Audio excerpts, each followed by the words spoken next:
This is the Wheel of Time Spoilers podcast. Your hosts are Seth Jacobson and Patrick Heiler. Again, we've been thanking people the last couple episodes. I've got a couple of more thank yous that I want to put out there. Jason Curry, I wanted to say thank you to. He likes to give us a little bit of money outside of Patreon. He sends us bonuses whenever we finish a book. And because it's outside of Patreon, I forgot about that. But he's also given us... Yes, and he's been around forever. Right. He was like one of the original donors, I think. And he just joined Discord as Conan Blackthorn. Oh, awesome. Hey, welcome. Welcome. I saw him in the feed, but I didn't know who that was. Were we exchanging emails or talking on Facebook recently? I can never remember which platform I'm talking to people on. It's all blends together. I feel like I was talking to him recently. And if you're there, what's up? Yes, you are there. He is here. Hello, Mr. Curry. Perhaps he's just listening. And then I had one more thank you I needed to say, which was to Patrick, because we've gotten through 3 of these books. It's been fucking amazing. Thank you for hanging with me and keeping this up this whole time. Oh, you're welcome, my friend. I wasn't expecting that. Here, let's clink. We're Can we cheersing clink over the loud beers. enough Yep. that the mics will pick it up? Did that pick Yes, it up? Okay. Definitely. This has been a hell of a ride, and it's just getting more exciting with the release of the TV show. And I don't think either of us thought we'd be here. I am when we nodding started. seriously. Yeah, I there's some think head about that nodding. all the freaking time. Like, it was like a year ago when we were like, whoa, cool, this thing might actually like pay for itself. We're not just going to be in the hole to, like, making this thing.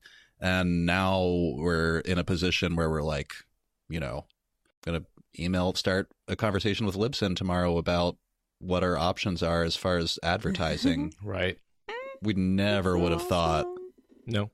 And another huge development that we can bullshit about for a bit, but just insofar as the development of the podcast, we were always talking like, if a show happens, that's going to be a big freaking deal for us. Absolutely. And it's happening. We just found out, 2 days ago or today? Yesterday? I forget. 2 a.m. yesterday. Was that when I So that texted you? was yes, that is when he Okay. texted me. I didn't actually see it until I woke up in the morning, but that's when the news came out. Was basic. That's awesome. Yeah, So exciting. Oh my God. and so by the way, you may be hearing 2 other voices, and I should introduce them All right. before we get too much further. You've probably heard them before. They've both been guests. Aradia Farmer, who's been on many times, Say hello, Radio. Hey, everyone. and you know she's a constant presence in the Discord, correcting us all the time. We call her the fastest typist in the West. She can really come out with answers before anyone else even has a chance to like figure out what they are. She's kind of like more efficient than WattWiki. It's ridiculous. We just ask Aradia. We don't actually have to go to the wiki. We have an Aradia. And then we have Travis, who's a slightly more recent addition, but again, one of the loudest voices in the Discord. And he likes to die on some hills. So we figure it's always I nice like to give him... stand on hills. I do not die on them. I would beg to differ. You've yet to take any hill from underneath me. That so... is not true. I've come undermined on. at least one of your hills. At least one. Which one? Maybe Team Walk By. That was the exact one I was thinking of. Okay. All right. I'll give you that one. Right? I love it though, and for people who don't hang out in Discord and don't really know what we're talking about dying on hills and things like that, we're always having debates on like various headcanon of how something works, how like the mechanics of something works, or how, or you For know, example, Team Walk By, or I don't know, what was the counter to that? Team Everyone's Collared. something like that, where we're talking about how the Shan test channelers and we couldn't come to a conclusion. Well, I guess the whole point of that was Travis is always in there in the debate, whether it's on our side or not, but frequently it's not on our side. But that's really fun, and one of the things that makes hanging out in Discord really fun. It's so much more than just a podcast. You guys made a real community. It's so cool. I would disagree with you. You guys made the real community. Patrick and I just bullshit. made the server and then people showed up and turned it into a thing. It would be pretty lame if only our ideas were ever implemented. There would not be that much going on. Yeah, it was amazing how much my field camp was like the server, but in real life. Like, we just all happened to show up because we had to take this class, and we were like fucking family after like 2 days, and then we got to hang out for a whole week, and it was just, I made so many genuine friends, and it reminded me so much of the experience in the server, only with camping. And I don't know, it's surreal finding communities that are just so much fun. And then you go to a class where you're supposed to work together in groups and everyone's just like a dull, then not interested. It's amazing. This community is so great. So amazing. I will say, if there's one thing I've done differently than other internet communities, is I don't tolerate intolerance. Well, yeah, and I think we've been very lucky that probably in the Wild Spoilers Discord, like, all the people who are going to show up are pre-vetted, and that there are people who have read their Wheel of Time, and so that's helpful. I've seen too many Wheel of Time communities to believe that that's the sole reason there's some... that we are so friendly. Yeah. There's something else going on here. It's not just... I do think the Wheel of Time helps. I don't know how many of you guys are involved in like the big Facebook group, because there's multiple Facebook groups, but there's one that has something like 13,000 people, and that one, years ago, like 3 years ago, maybe even 4 years ago now, when I first joined it, and it was like 3,000 people, it was a pretty cool community. Everybody kind of knew each other. There were cliques, but they were all cliques that were kind of like, they all got along with each other. And like, as that group has gotten bigger and come to encompass like 12,000 people, and they've added to their administrative team and stuff like that, it's just gotten so out of hand, and it's not a fun place to be anymore. Like, I'm only still in that group because every now and again an interesting post comes along, and I've been in it for so long that I refuse to be chased out. But I don't participate in it very much anymore. Travis, is it no bans, no censorship? No, that's the one that I adminned at for like a brief moment. Oh, really? That one can be particularly nasty. That one can be particularly crude. People like to just troll that group, and unfortunately, the lady who made that one, she's really cool, but like, her whole thing was like, we're gonna make this group and people can talk about whatever they want in it, because it was like the complete antithesis of the big group, which is the one that Ebony is the admin of. And Ebony, I don't blame Ebony at all. Ebony's great. I got to hang out with her at Jordan Con. The one that Ebony is an admin of, Ebony's a great admin. It's some of the other admins that I don't care for too much, but they've relegated so much. Like, in our Discord, we have like channels. I think that Discord is just a better platform for discussing it personally, because there's different channels where we can talk about certain things, like the show and the What Wednesday and our pets and selfies and whatever we want to do. Like, there's an individual channel for that, all within the same platform. Whereas that group, you used to be able to do all of that stuff within that one group, and then the admins kind of came in and were like, no, we're going to split all of this up because it just gets to be too busy and posts get buried, and then they started putting in like restrictions, like, don't talk about anything, even if you're relating it to the series, that might kind of a little bit start to become political or religious. And it's just like, well, now we can't compare, the White Cloaks to the KKK, because that gets bad really quickly. Right. Yeah. Or we can't compare, like, there was a big thing where people were like comparing Elida and Trump, and it's like, okay, well, you might have some validity in that, we're getting political, and now that whole entire thread is going to get shut down. And if you even think about like disagreeing with an admin, they just kick you out of the group altogether. And it's just become a place that's like so heavy-handed and over-controlled that I don't want anything to do with it. That's fair. And I think that's a balance that we are certainly going to struggle to hit as we grow. And, Aradia, you're right there with me. I mean, that's why we've established the Hall of the Tower. That's why I'm trying to bring as many people as I can in that I trust into the admin group.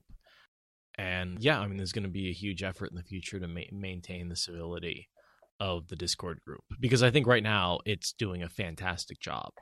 And this Discord is amazing. Right. Like, it makes an excellent community for the kind of discussion that is just so stimulating and so rewarding and, like, worthwhile.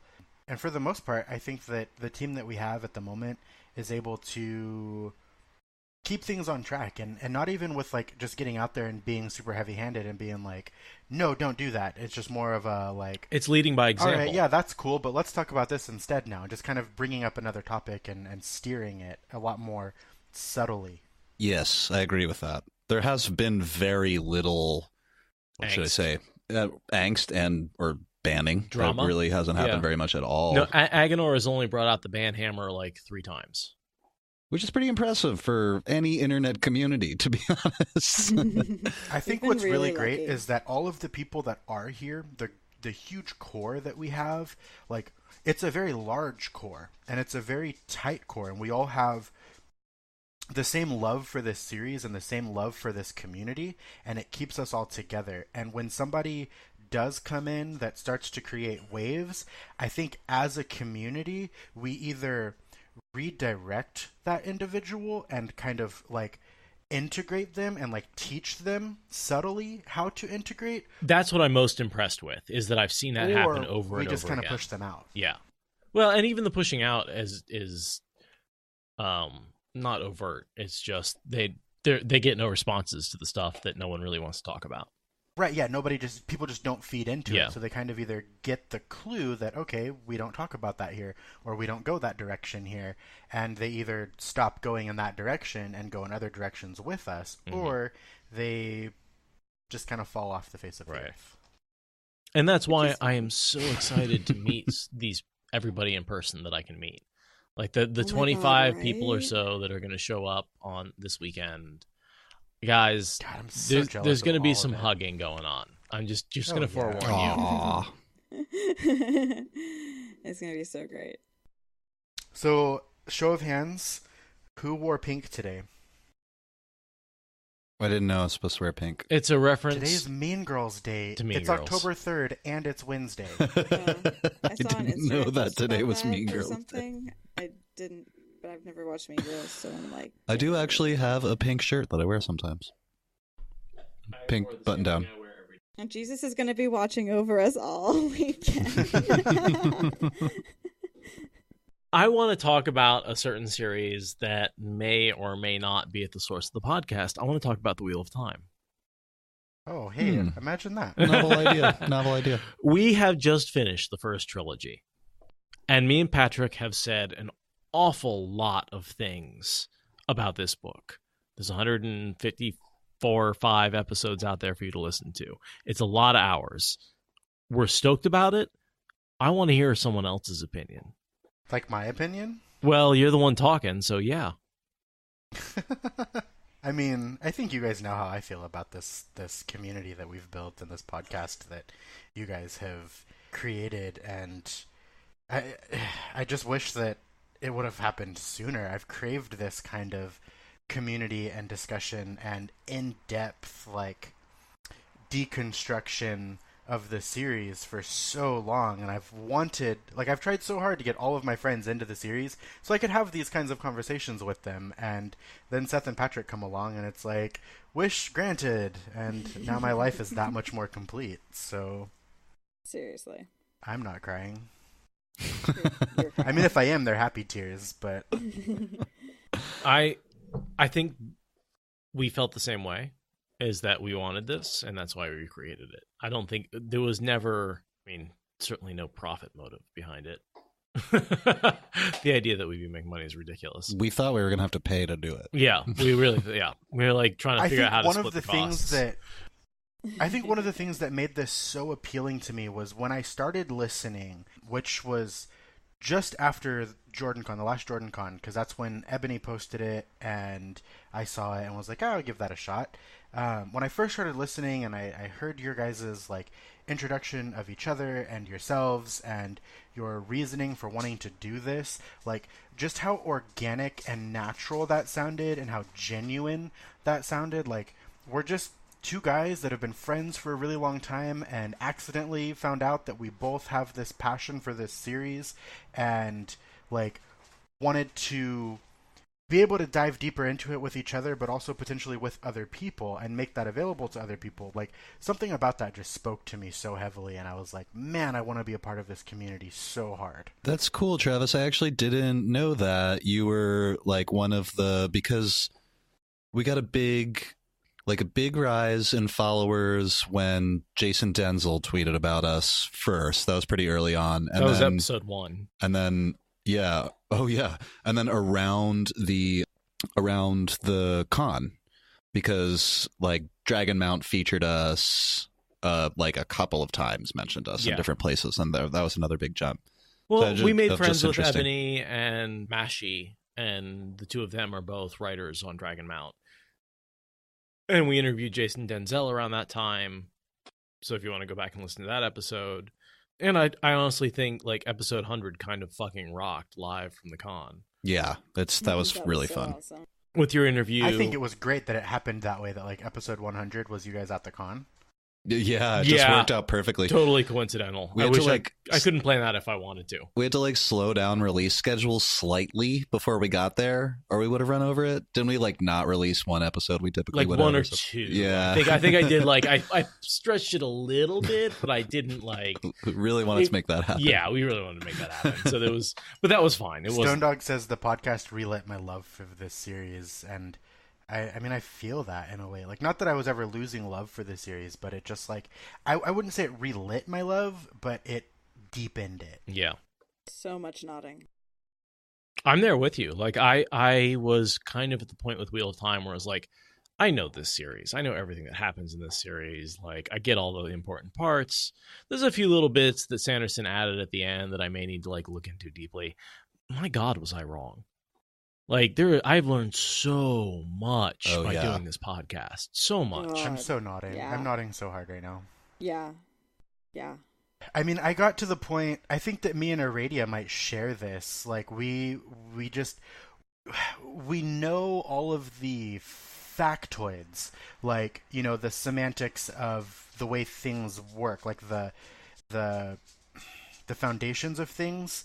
But it's the deeper theories and the subterfuge and the intrigue and the motivations and stuff that we're deconstructing and looking deeper into that is what really makes for it. Because I think Aradia and I are both incredibly knowledgeable about, like, this character looks like this and this character committed this action. Right. And this is how this kind of thing works. But it's the digging into the other things that has been an incredible experience. Yeah. I feel like there was a couple of key posts on Reddit, the subreddit, that sort of made me re-examine how some characters were thinking. But Matt and Fail. Yeah. And I felt like I had to rethink both of those characters. And in what ways? Fail was awful. Terrible, no good, very bad. I can't stand her. Why does she even exist? She makes the story worse.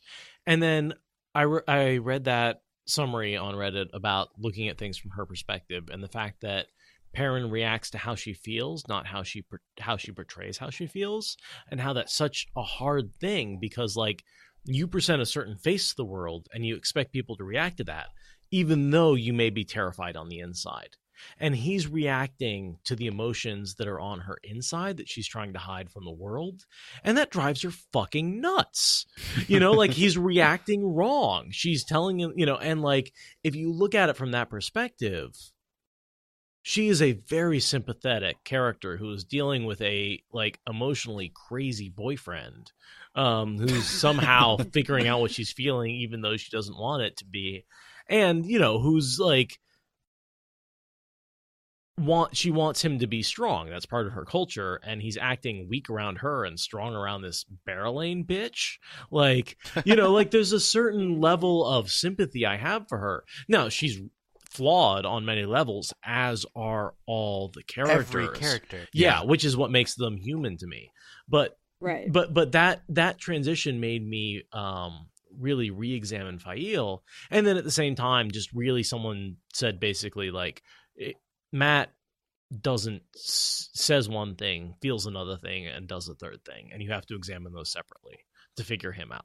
And so that combination of those two things. Mat is one of those characters that I have such a love-hate relationship with. Sure. Because, like, I love Mat. I think that he has some of the coolest adventures, and he has some of the, like, he is like the trope of the person that everybody wants to be in an adventure. He finds himself in these crazy situations. He always lucks out and things just kind of work for him. He has these crazy things that just fall in his lap. And like that's what everybody thinks of when they think of like a great adventure and what it would be like. And he is that character. And the entire time he just cries about it. Oh God, that's a good summary of Mat. That actually, yes, he does. But that does, that also plays into what Seth was saying, where he thinks one thing, says something else, and acts in like as C. He has thought is A, or speech is B. His action is C. And we got to see a cute example of that right at the end of Dragon Reborn. The Dragon Reborn, right? When he's like, what was it? He's thinking, like he's having thoughts while he's speaking. Yeah. And the thoughts are like, oh man, I hope Tom's better. So I'd like to hook up with him again so we can get the hell out of this crazy stuff. And while he's saying out loud, literally, you can count on me, guys. Yeah. And we know he does like something totally different, which is follow the group. Like just stays with, Totally. Yeah, and see, that's the thing is if you look at Mat and just his actions, he is easily one of the most honorable characters in the entire series. That's my point. He always does what is needed of him and what's right of him. There are just certain things about Mat that drive me nuts. Like his womanizing, for some reason, it's always rubbed me the wrong way. It's really pretty ugly. Me the wrong way. It's always rubbed me the wrong way. I don't care about your drinking and your gambling. Go out and have fun. But the fact that you treat women like accessories has always bothered me. There is that, but at the same time, he only chased women who encouraged it. He was out there like he is essentially, he's a pretty boy, and women are into him, and he's like, yeah, sure, okay. Not to mention he's rich. I'm sure that helps. Yeah. By accident. Yeah. He's rich by accident. And he still complains about it. Well, fair. Is Mat a womanizer? Is that? But you notice he gives money away to like women and children in need. He does. The time. And he like is constantly helping people with his money. I don't know what I think of that. Are we ready to classify Mat as a womanizer? Well, Mat is definitely a womanizer. He goes into these inns. He always looks for inns where they're not quite trashy and garbage, and the girls aren't going to have crabs. But he doesn't go into the ones where the girls would smack him across the face for his impotent grins. Yeah. He goes into the ones that are in the middle where the girls are just a little loose. They're good enough that they have a good reputation and they're right in the public, but there's always one or two of them that if he tips them a silver penny and smiles at them and buys them a drink when they're on their break, he knows he can get his kiss and his cuddle at the end of the night. But he's not like they're not. I gotta say, I'm curious what Aradia thinks. Yeah, I think he's really chauvinistic. The way that he assumes women can't take care of themselves and assumes responsibility. He is a product of his upbringing. And that's what really bothers me. And like, but how is he a product of his upbringing? Answer me that, because like the women. I'm sorry, the women of the two rivers. The women of the two rivers. Look at Nynaeve. Look at Egwene. Look at Mistress Luhan. She killed a Trolloc with a frying pan. What do you mean they can't take care of themselves? So I feel like, I don't know, with Mat, it's like, especially when you finally get Brigida's POV, when they're in Camelin, and she talks, like, so first you see it in Ulver, right? Because Matt points out all these traits about Oliver that he gets from the different Red Arms, and he's like, but I don't know where he's getting, that, like, lascivious leer from. I don't know why he's trying to, like, pinch women and slap them on the ass. He can't do that. So first you see it with Oliver, and then you see Brigida's POV do what after I say, he's not married, what I and do. she's like, wow, he's not slapping that girl's ass. And I'm like, what the fuck? He's, like, just casually, like, fondling women in public because they're the barmaid. Like, seriously right now? Like, that's not cool. I'm nodding. At all. So, yeah. I have issues with Matt, but I really do think the analysis that he is, like, the archetype of the happy-go-lucky adventurer, and then Matt has to, like, live with all the consequences of that. So it's like he still gets to be the happy-go-lucky adventurer, but he gets punished because, it actually sucks to be doing that. So he's a necessary character, but I think that Matt kind of portrays everything that Robert Jordan wanted the series to portray about adventuring and the way that these kinds of situations would actually work out. Like, if you've ever listened to his interview at the end of the audiobooks where he says that, like, an interview isn't going to work, or an adventure isn't going to work the way that it does in, like, The Lord of the Rings, where this old wise wizard walks into the village, says, hey, you're the chosen one, it's your turn to save the world, and everybody's just like, all right, cool, let's go. There's going to be all kinds of other things going on, and there's going to be a lot more complicated storylines than that. And you've got Matt, who kind of shows that, and you get to see both sides because the stories always show the fun stuff. So we get to see Matt's fun stuff, his drinking, his gambling, his fighting, his luck with the women, and the beautiful women that he gets to experience, and the beautiful cities that he gets to see, and all of the stuff that he gets to do that we normally think about when we think of an adventure or a novel or a story.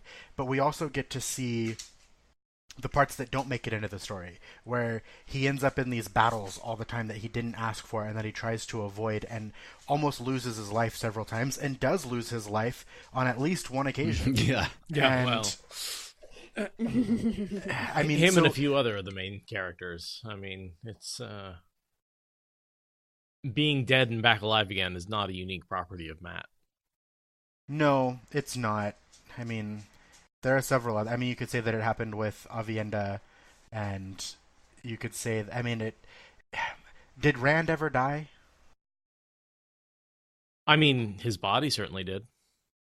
Yeah. Yeah. Nynaeve's doorway closed on her accepted test. Yeah. I mean, but Matt's like the cat of the series. He definitely has the most lives. Right.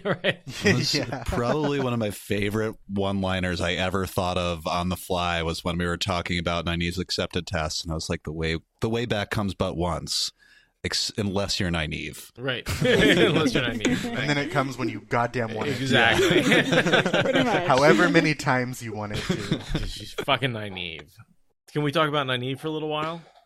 Oh, yeah, we can talk about Nynaeve all you want. Leah, yes, we are recording. I actually literally, today at work, just finished the part where, because I listened to the audiobooks, I just finished her testing for the shawl.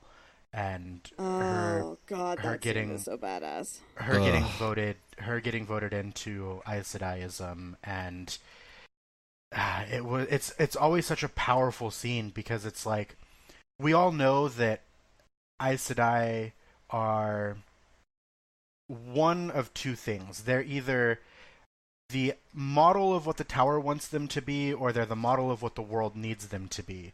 And you see that in characters like Nynaeve and Egwene and Moiraine and Cadsuane.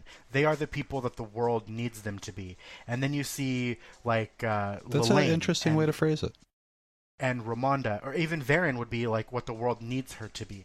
But you see them like Anora and Lelaine and Ramonda and some of these other Aes Sedai who put dignity and Aes Sedai serenity and the image of the White Tower over the service of the White Tower. I dig that. Yeah, I did not. I'm kind of with Aganor in the Discord. Like, I did not understand her as a kid. I really did not get her. But as an adult, she makes a lot more sense. Yeah, like, a lot. I really have to agree with that. I feel like as especially this last time, this reread that I'm kind of doing for the podcast or with the podcast, as an adult looking back, like she's so young and she got thrust in this position of power where people don't really, there's I'm sure a couple of key people in her community that thought she could handle it, but really no one else did. So she kind of developed this characteristic where she's like brutally heavy-handed all the time with everyone, just to prove, to flex her power all the time. There was a scene right before she got to her testing, and I kind of want to touch on something Jesus said in the Discord. But with Nynaeve, there was a scene before her testing where Egwene summons her to the world of dreams and is like, show up in the world of dreams and meet with me before I make you regret it. And when she finally shows up and Egwene and her are talking, and she's like, Nynaeve, I actually didn't call you here to chastise you or to do anything bad. I want your advice. And she goes off about, I want your advice because you're one of the only people that I know that's been in a situation like mine, where you were thrust into this position of power and influence and leadership way too young, and nobody took you seriously because of your age. And I'm in a position where I'm on the cusp of being the Amyrlin that I want to be and that I need to be, and one misstep can make me the puppet of the hall. How do I deal with this? And Nynaeve, not realizing that she's kind of setting up her own subjugation here, goes and is like, you have to be firm, and you can't let them see you just making noise. People aren't going to like you. You're going to have to be heavy-handed, and you're going to have to assert your authority and establish that dominance. But it has to be done. And then she kind of backs Nynaeve into this corner, like, but you're my friend, and you don't do that. It's a brilliant piece of politics. She basically learns from the former Amyrlin seat how to manipulate people. To make?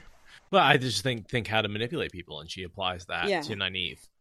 And Siuan was also really young for her office. She was 40 years old, but that's incredibly young for an Amyrlin. An Amyrlin should be like 140. A lot of Aes Sedai don't even get to be Aes Sedai until they're 40, much less the Amyrlin exactly. seat. So she had to learn the same lessons of being an absolute hard ass, and teaches that to Egwene. So Egwene's really a great synthesis of the big politics and the small village politics, but from the same position of ageism-induced problems. Siuan was thrown in with the silver pike. Yeah, I always saw a lot of similarity between Nynaeve and Siuan, just in that they're in their personalities and maybe a little bit in their upbringing. It seems like Siuan possibly had a little bit of a rougher time, but they're just both these really tough women from... Well, farmer and fisherman's daughter. I don't feel like that there's a big difference there. There's a lot of similarity. And I mean, Nynaeve grew up in a more rural place. Same cast for sure. As opposed to Moiraine, who was the daughter of... Yeah, she was totally royalty. She had a was the nephew of the king. Right. The niece of the king. Right. So Aguinar is saying they're both like these strong working class women that actually had to, that's a good way to put it. They actually had to work for a living. Yeah. They had different social positions within the context of working class, and they lived in vastly different, like, urban environments. I mean, Nynaeve lived in a village. Siuan lived in Tyr. One of the biggest cities. Dragon. Like, she was living in a very urban environment and, like, had to deal with that. So, like, there's that's different in their upbringing. But, yeah, both hardworking, sweat of the brow, working class type tough people. Motherfuckers. Absolutely. Yeah. For lack of a better term. Yeah, pretty much. I think that's one of the reasons why Siuan was able to understand Rand on a level that I'm not sure Moiraine ever did. Right, yeah. Moiraine never really got the rural part of Rand. Moiraine grew up very privileged. She's been wealthy her entire life. And she's totally one of those Aes Sedai who will, make herself into what the world needs. I mean, she was a blue. She was the bluest of blues. Sure. Yes. So, I think Siuan, by virtue of having to be Amyrlin, which is really a different type of Aes Sedai, maybe, between that and her upbringing, her appreciation of Rand's situation was maybe more nuance. But Moiraine also got the ball rolling. I mean, she had Oh, no idea well, what she yeah. was going to find, and she went in there with enough force of will to make anybody come along and make anything happen. Yeah. Speaking of Moiraine, what do you think about the news that she may be the focus of the early Wheel of Time series? That she may be, quote unquote, the main character in the beginning? My first reaction is that it's an awesome idea. Because you'll be able to do so much world building in her flashbacks and in her internal like monologue type stuff and like her POV.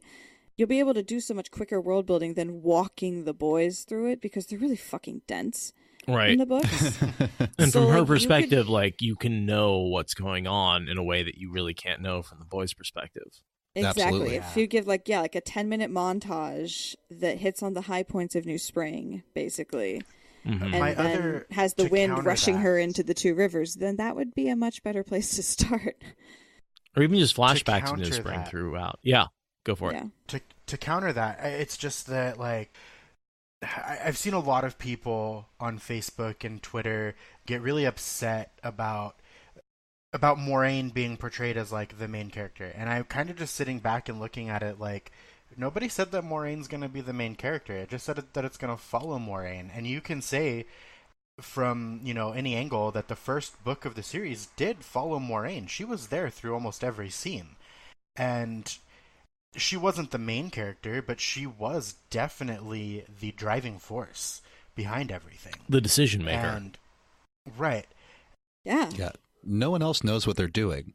I also don't want to sit there and take that too seriously, because if you look through, pick any series that you've watched on Netflix that you've binged and read the series summary, like the little kicker that they give you to make it sound super interesting, and read the episode synopses that they give you for each episode. It's terrible. And they're terrible, and they're not really accurate to what actually happens. Right. So by them saying that, if you read the way that it was put out with the announcement for the green light, it's almost pandering to the feminist movement in the sense that they've built it to a... I'm nodding, Travis. They've built it to to look like women are the dominant sex and that only women can use magic and women kind of rule the world, and the series is going to follow this powerful woman who is part of this world ruling class, and that is kind of there to, I think, draw in the vocal crowd of this age and this era in the world right now, where everybody kind of wants to see women in power and people of color in power. And the thing about the Wheel of Time is that if you're really going to be true to it, which I really feel like Rafe will be, and Rafe has already talked about it in this attitude or in this light, that I was about to break in and just to bring up that Rafe has pretty much specifically said he really wants to put a focus on powerful female characters and kind of take the LGBT characters that are in the series and make it less subtle. Just go ahead, let them make just it be less gay. subtle and not just about situational homosexuality. Right. But even more than that, what I was getting at was that Rafe has already acknowledged that the series isn't about women being in power or men being in power or one being over the other. The series is entirely about the restoration of balance and the complete chaos that comes with a lack of that balance. And I feel like we're going to see that transition throughout the series of, what happens when women are completely in control. We're going to get that in the beginning when women are completely in control, with the White Tower being the height of power in the world, shifting that to Rand and the Oshaman being the height of power in the world for a minute, and how that they're two different kinds of chaos. But when Rand and Egwene come together and figure out how to work with each other, and not just Rand and Egwene, but when men and women, you've got Perrin and Fail, you've got Rand and Cadsuane, and Rand and everybody else, and Mat and Tuon, and the boys as a whole with Aes Sedai as a whole, and the world as a whole with Aes Sedai as a whole, these masculine and feminine energies and forces learning to work with each other rather than against each other. You see that transition throughout the series. You see it shift from one source of power to another source of power to a more unified front. And it's an incredible journey. And I think that Rafe understands that, and Rafe is going to implement that. I hope so. I also kind of really wanted to add that I am sort of down with it. Like, I'm cool with Rafe even more or less explicitly stating, I can't remember the exact tweet, but I'm pretty sure it was a tweet I read a while ago, more or less explicitly stating that he's like kind of going to capitalize on the way culture's moving right now, like Me Too and like feminist stuff, and like using the Wheel of Time, because the Wheel of Time has feminist themes in it, and it has people of color, and it has queer people, and it's like, you know, what other fantasy series does? Like, it's just a bunch of white straight people, like, Broken Earth, N.K. Jemisin. Go fucking read it now. I hear you. That They're out book's so there. good. There's a few, but it's a new book. It's a new trilogy. I mean, this shit was being written in the 90s. No, So. I mean, when you talk This is about the series time that series, started that in the fantasy genre. Right. Because if you look at old fantasy and original fantasy and classic fantasy, the hobbits are white, the elves are white, The aliens are You're right, I white. never thought of it. the but dwarves yeah. are white. No, the aliens are green. The horse Come on. people are white, and the aliens are green, but they're also invaders and need to be killed. Or the aliens are white because they're actually Martians or something. Right, or gray. Or, yeah, the gray. aliens are white, and they're the higher power. They're the higher white that's going to enlighten us all. Right. Ooh, I like that. Yeah, it's... But- yeah. RJ tried really hard, It's- so the show just has to really go, a little bit deeper into what he already laid out. No, Because and times just have based on the changed. time, what he implied, we have to say straight out. Exactly. Right, exactly. That's such a beautiful way of putting it. What he implied, we have to say straight out, because he was implying this at a time where you couldn't say it straight out without it being hot button topic material. And now it's so much more commonly spoken of and even demanded by people. Like, the world wants to see this right now. So Right. much of the world wants to see it.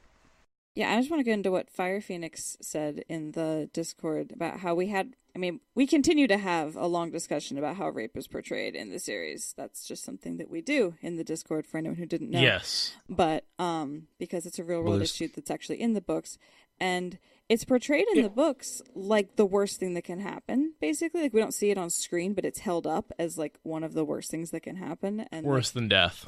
And the reason we don't see it on screen is because it is one of the worst things that can happen. Like, RJ treats it like the taboo that it is. right, which is just, unusual for the genre, shall we say. Yeah. Yeah, that's a good point. Especially because if you look at the other end of it, where you have authors like George R.R. Martin, who also built an incredible world and wrote an incredible story, you have him where he, like, almost in depth describes a rape way scene. too much depth. Can I put it on the other end of that? Piers Anthony describes rape scenes in much of his fantasy for humorous effects. Well, There is a heavy amount of magic-induced sex in Piers Anthony with nymphs or various other creatures. And so, like, I when you talk about various levels of rape, I feel like there's almost a triangle of treating it as something serious that is taboo, treating it as something that is carnage and viscous and almost enjoyable, and treating it as humorous and dismissive. And I think two of those are Sure. bad. there's some of that in the Wheel of Time too. We've had this conversation a bunch of Sure. times about Matt and Tylin. It's Yeah. a tough conversation. I don't necessarily really want to have it. Yeah, I know. I kind of want to cowardly shrink away from having this discussion because I'm So thanks for bringing it up. As I look at you with My great, stepmom is so well proud done. of me right now. I feel like it's one of those things that's worth talking about. Like, yeah, rape is a touchy subject and sexual violence is a very touchy subject, but it's also one of those things that if you want to make a difference with it and if you want to show the true effect of it and the impact that that has on not just individuals but society, and not just society but individuals, like, you have to talk about it and you have to be able to look that demon in the eye before you can slay it. You're totally right. I'm just afraid to say something stupid and then everyone will hate me. Yeah. That's my fear. I feel it. I feel We get to it. take Yeah, these I mean, risks. but in those moments when something like that does happen, again, it's looking that demon in the eye and being like, fuck, Yeah. Whereas, see, okay, I fucked up. I enabled that demon. Let me learn from that mistake and face it. Sure. I have the opposite problem because I feel like I'm stuck on both sides of the argument. I see it as a horrific rape, but I also kind of find it entertaining. And like, because it's written to be entertaining. It It is. Yeah. It is. And I have found it entertaining for most of my life until recently, where Like, holy shit, the this is idea actually that kind it's of like, fucked up. Yeah. wow, actually, this is bad, and like I've had to re-examine that in my head, but at the same Well, time, I mean- I can still read it as funny. Mm-hmm. I don't think that there's I mean, I've never found rape to be particularly funny, but to say that I haven't found it entertaining would be a lie. Not entertaining in a, like, yeah, let's go watch people get raped kind of a thing, but it's like we find violence entertaining. We find destruction entertaining. Does that make them good? No. It's just America's Funniest Home Videos succeeded on guys getting smacked in the balls. yeah, and then you had ridiculousness that came after that did just as well for the exact same reason. And it's just one of those things, like, it's gonna be entertaining because of the fact that it's so compelling. We don't find it entertaining, or at least we shouldn't find it entertaining, because it's like relatable or interesting or like encouraging or inspiring. Like, I hope that people don't find rape inspiring, unless you find it inspiring to make a difference. But it's definitely one of those things that tugs at our heartstrings and inspires emotion and gets us emotionally and intellectually involved in something because of the depth and the impact that it has on people and societies. Yeah. So I just, it's one of those things that, yeah, you obviously don't want to talk about it lightly, but not talking about it isn't the answer either. And I want to sort of, Obi Thunder said something that I think is important, that it's really an attempt to take someone who is a womanizer and put him in the reverse situation where he is subject to a manonizer. Like, and Right, and suddenly the he's- idea is that the humor in it is that he is in the opposite situation as usual, that he is experiencing the relationship from the other side. And in order to... And in a culture where it's kind of cool. Exactly. Like, In a yeah. culture where women are dominant and men are subordinate. And he's experiencing just, as basically a victim of his own womanizing. And what I feel is super important about that is that, and I'm stalling because I forgot what I was going to say. Obi, I kind of have to disagree a little bit, though, because, like, the culture was exactly that. All women saw it as normal. Like, yeah, well, right now, society almost sees it as normal to put women in those kinds of situations and to be misogynistic, and, like, rape culture and rape jokes are, a societal norm. That doesn't make it right. That doesn't make it okay. And just because it was okay for the queen of this country, where women are obviously the powerhouse of a relationship, doesn't make it okay to mistreat a man that has expressly stated that he's uncomfortable with the situation or doesn't like the situation or wants out of the situation. Like, it's hard for me to say that it wasn't rape when she literally locked him in a room and refused to let him eat until she got her way with him. It's brutal. I'm just, yeah. No, yeah, absolutely. And my point was that Robert Jordan, in order to sort of make this equivalence, maybe sort of when he flipped it, in order to be like, oh, why wouldn't Matt just have sex with her and leave? He had to, like, make some sort of he went to extremes with it. And so instead of being just a reversal of roles, it really, if you strictly reverse the roles, it would be rape. It's just that he had to take it to extremes to make it what he felt realistic. That's fair. Having a male in the situation as a female. Yeah. Like, he was really just trying to flip the situation, and in order to make it more compelling, by our standards, he made it rapey. I really like that Jesus Ferengi is bringing up, like, Tylan tells him to smile. Like, it's really a complete role reversal. Like, oh, such a pretty face. Like, why don't you smile for me? Totally, you know? totally. It's that whole thing. I mean, I believe Harriet wrote that line. Yeah. I mean, I honestly wouldn't surprise me. Yeah.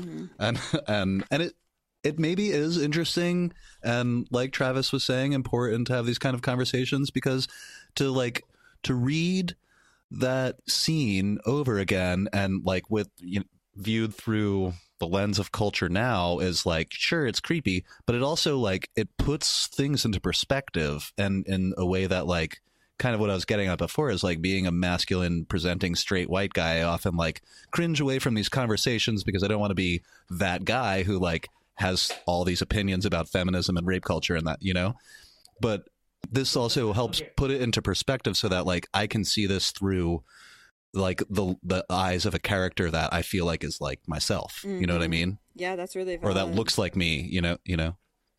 I also want to say, as a straight white guy, the number of conversations I've been approached with, assuming I have certain opinions. Oh, well, sure.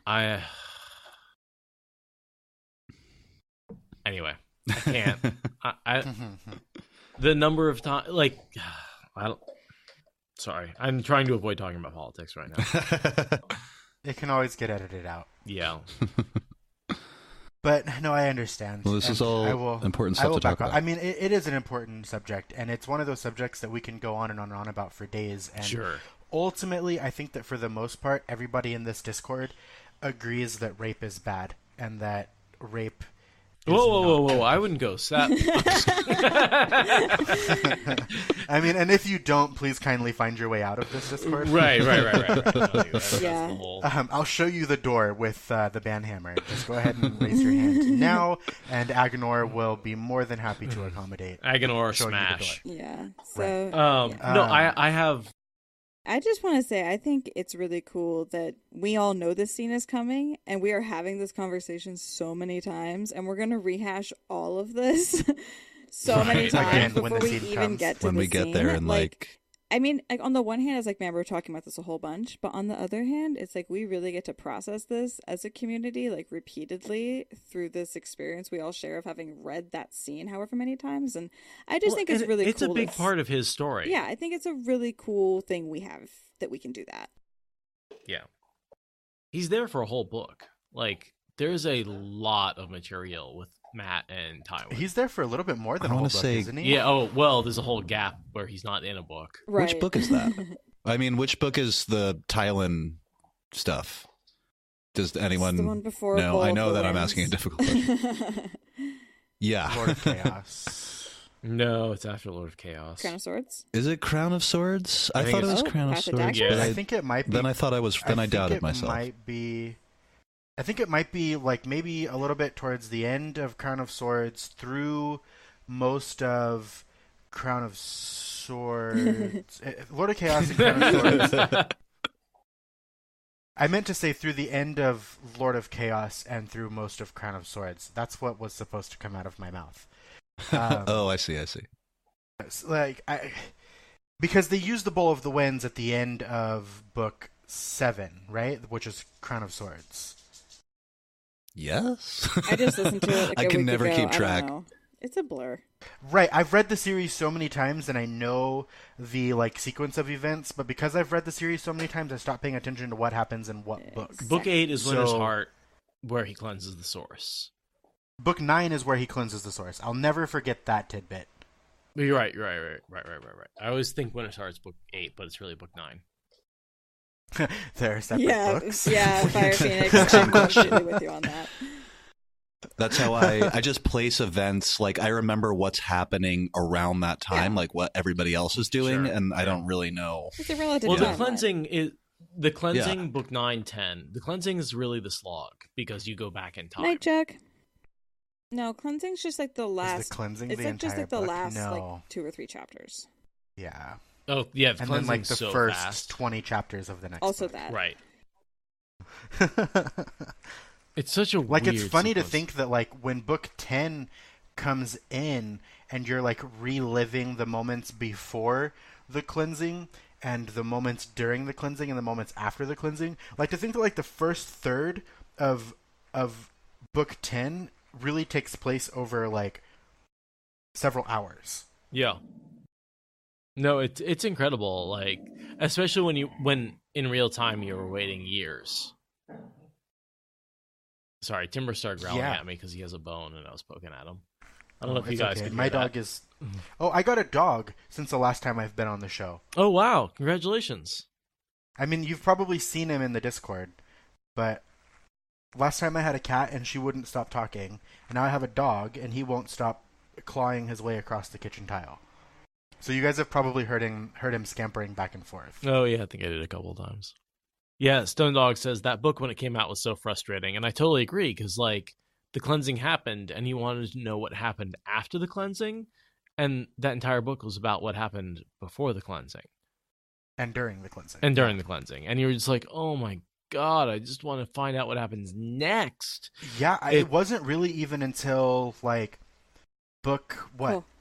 11 Yeah. and 12 that we really start to see the after effects of the cleansing. Yeah, no, it's incredible, like how, I mean, and that's where I think the origin of the slog comes from.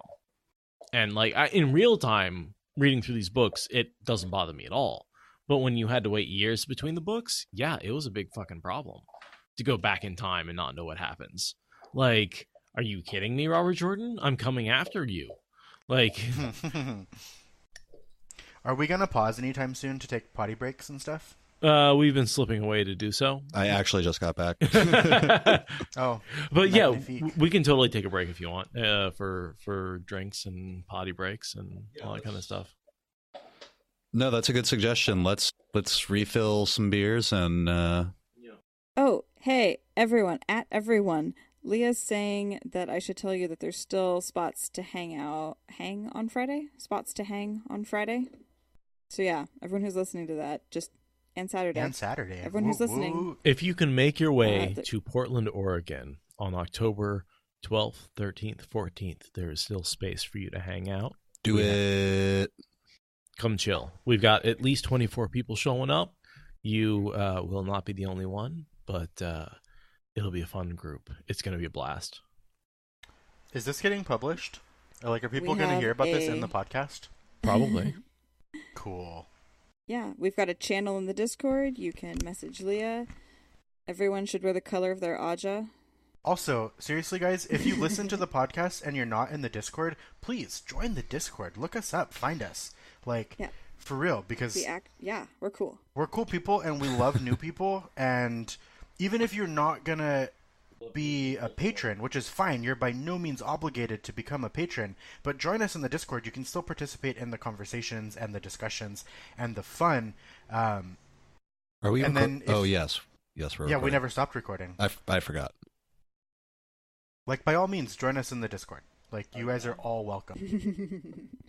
God, I haven't listened to an episode in so long, but I don't feel like I'm missing out that much because I get to participate in the Discord and stuff.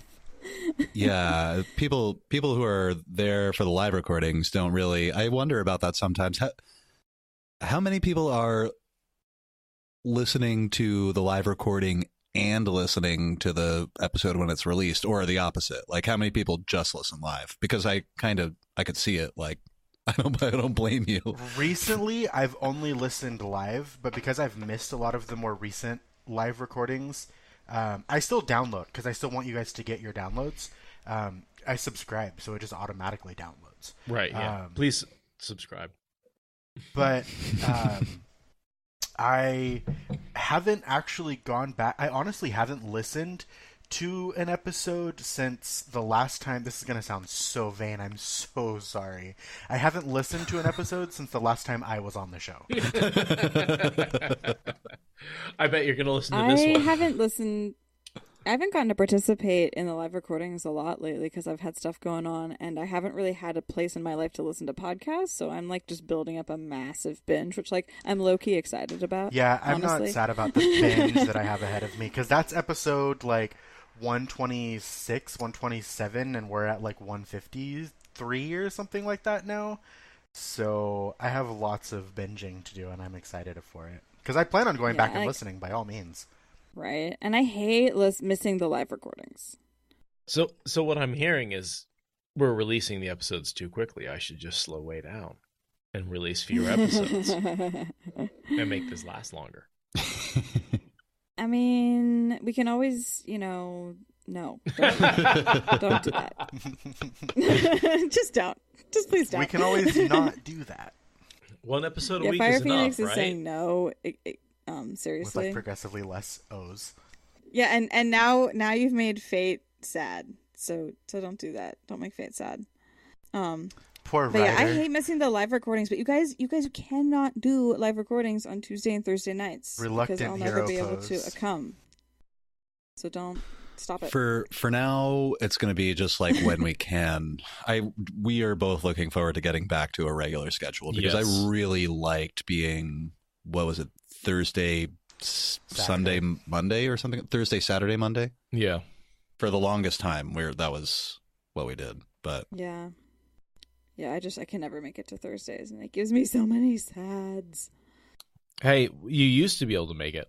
Because I was hurt. I couldn't go to Aikido class because my ankle was hurt, so I could go to Thursday sessions. But now my ankle's better.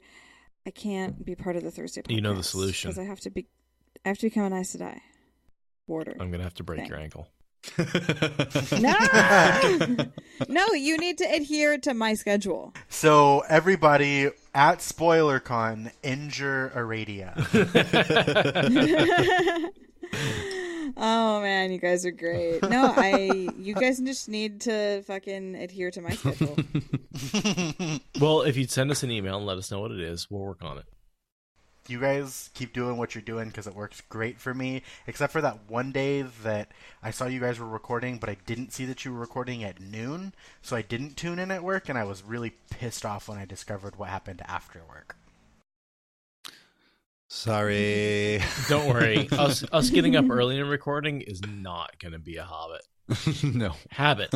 I said hobbit instead. You did say Hobbit. You totally I did hope say you Hobbit. don't edit I that feel out. that. I hope you I don't am edit so that. not a morning person. I am so not a morning person. I cannot do shit. in the I am a morning ever, person. ever. Patrick is not. No. Yeah, I am not a morning person. I don't think I could drag Patrick to the microphone before noon.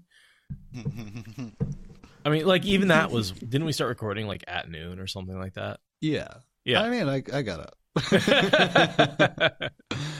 But, it's also particularly different. My schedule's so freaking weird now because I used to only work brunch as a bartender, which is this great niche thing that you can do in Portland. You can be a bartender and make a bartender's living and work from 8 to 3. It's fucking great. But now I work at like a regular bar where I kind of do both. So my sleep schedule is just all over the place. I work brunch Saturday, Sunday, close Monday night. So then I'm up till 2 a.m. Well, and that's like when I'm done. So that I can't finish work and just go to sleep. It's impossible, There was a good stint of time like a week ago that I wanted you guys to live where I live because my job was hiring and we just needed somebody who was reasonably intelligent and sounds good on the phone, which either of you guys fit that criteria. I can handle and it would have been a perfect, like, 9 to 5 job Monday through Friday. So you guys would have had evenings and weekends to do whatever you wanted. I've had phone jobs before. There's a reason I do what I do. That's fair. And it's not working in an office. Well, Seth, you worked in an office for a long time. I understand wanting to do something different. Yeah. I'm relatively new to the food business. I'm still enjoying the perks, such as free beer, free food, the ability to, drink on the job. Which is a poorly kept secret of being a cook. # chef is drunk. I'm not talking about home cooking. I'm talking about Okay. kitchen cooking. Right. Professionals are drunk. Right, exactly. Yeah. No, I don't. It's not like, not 100%. I'm exaggerating. I'm exaggerating quite a bit. I'm just... I can see it.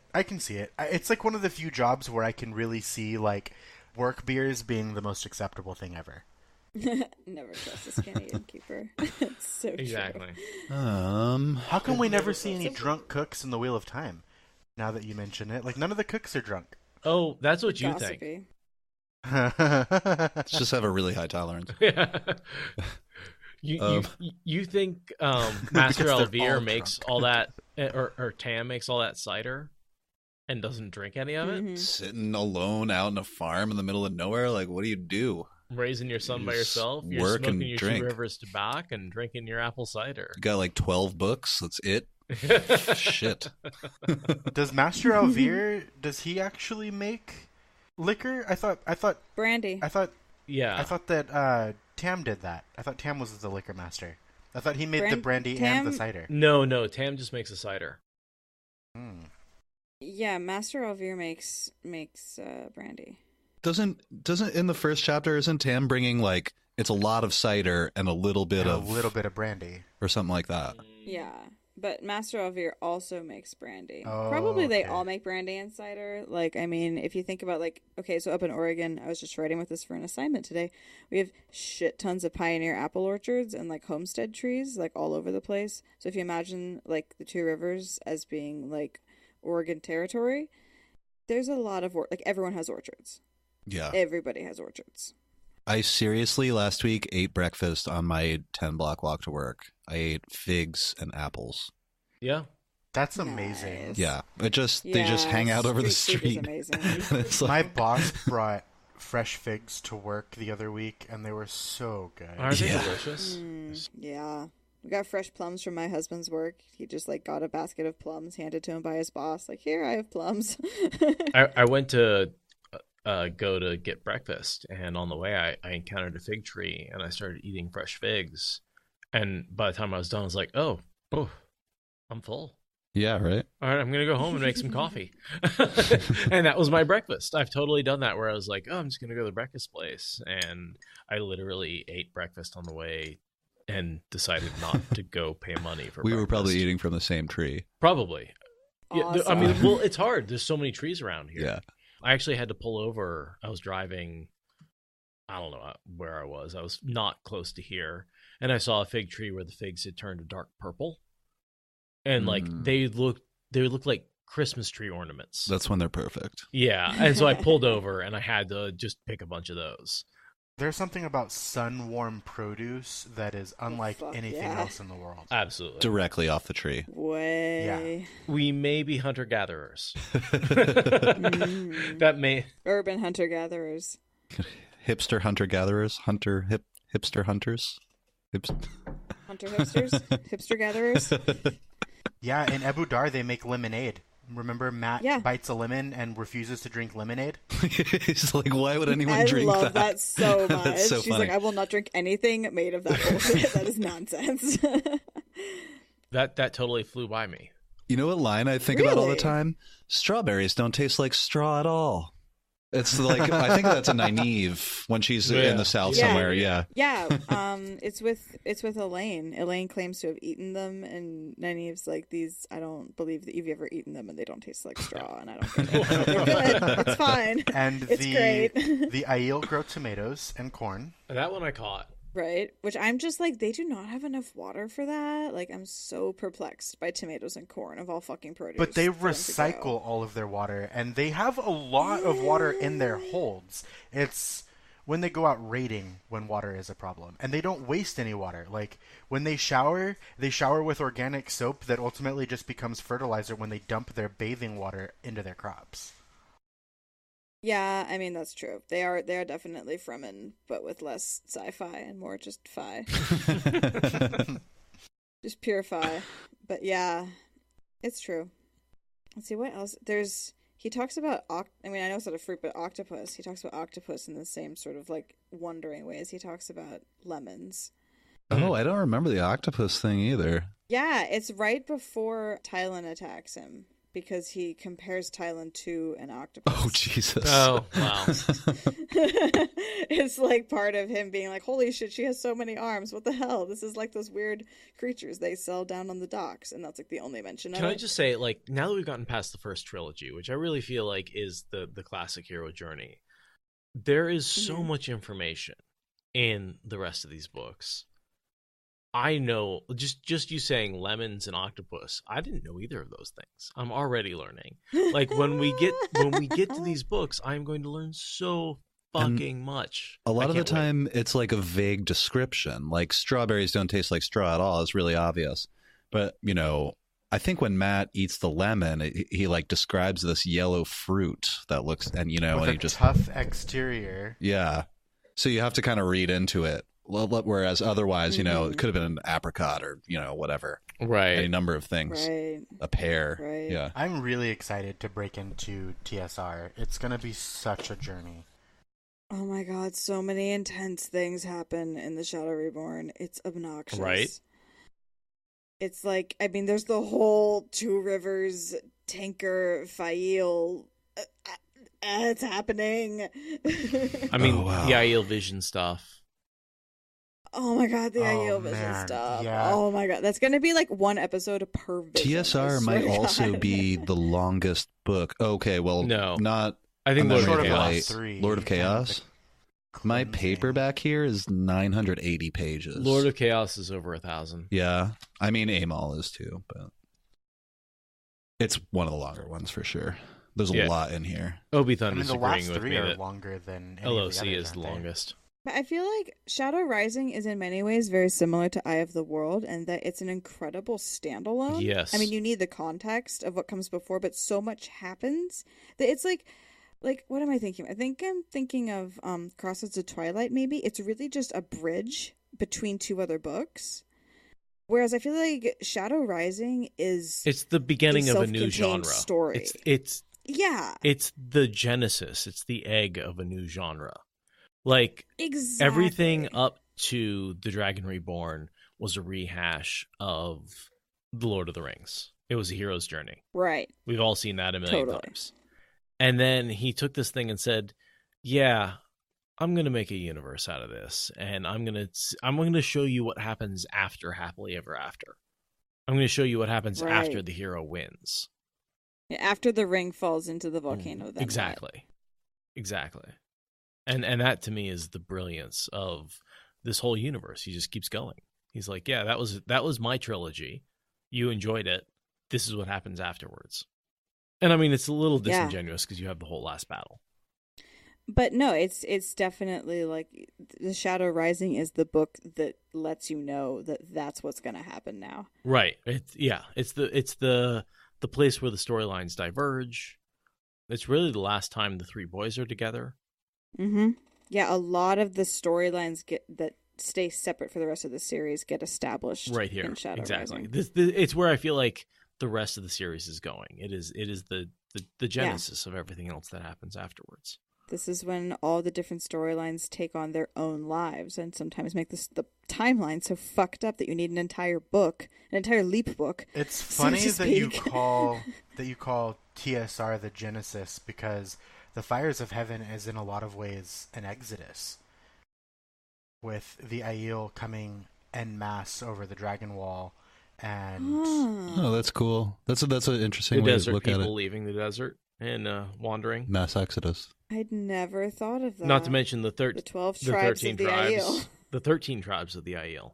Don't forget the Gen Aiel. Well, the Gen are the tribe that is exactly. The tribe that is not a not, and tribe. they're not around anymore. Right.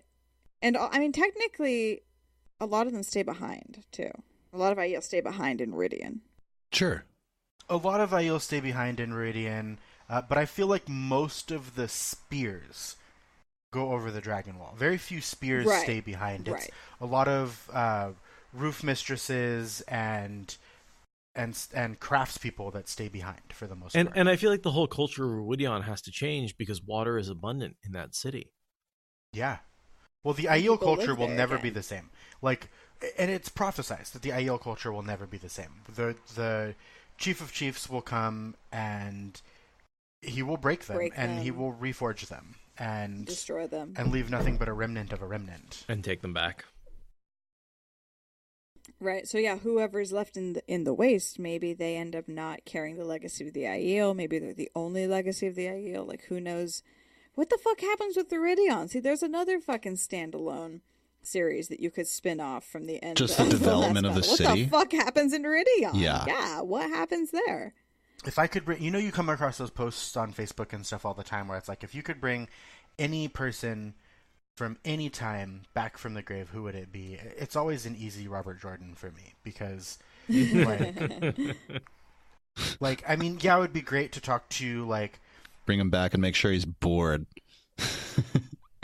the pharaohs or, like, the people of like Pompeii or like all these other great historical things, or like a librarian. Carl Sagan. One of the librarians from the Library of Alexandria would be such a great thing to bring back. But fuck all of that. I just want to bring RJ back so he can judge Brandon Sanderson's work, make the adjustments that need to be made, and do all of the spin-offs that need to exist.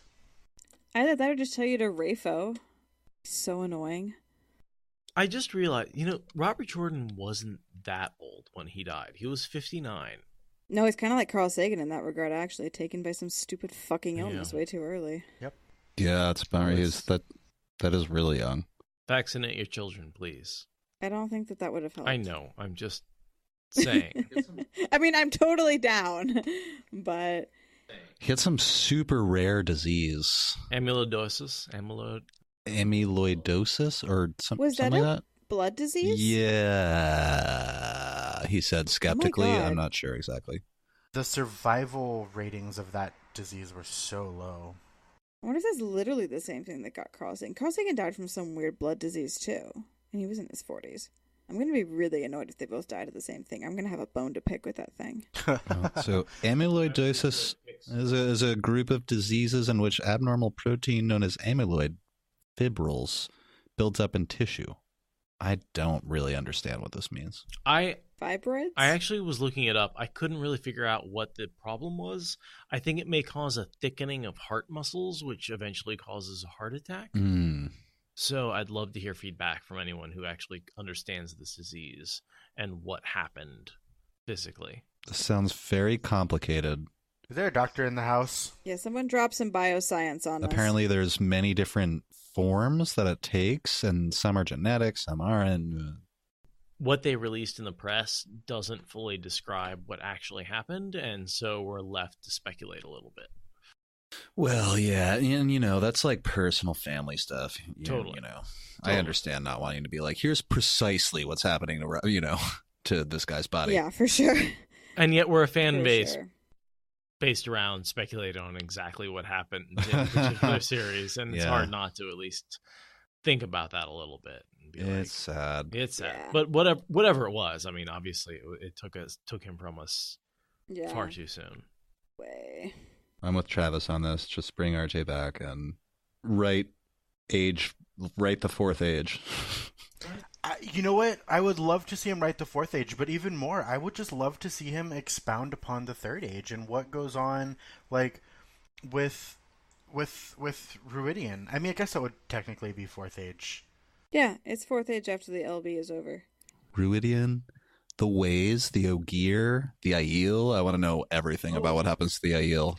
And I want to see the evolution of Emond's Field. I want to see what happens to Emond's Field as the Two Rivers as a province begins to come into its own. And yeah, the Emond's Field as a large city. Right? Yeah, how does its relationship to Andor change? But I'm totally stoked for the story of Perrin cleansing the ways by Brandon Sanderson.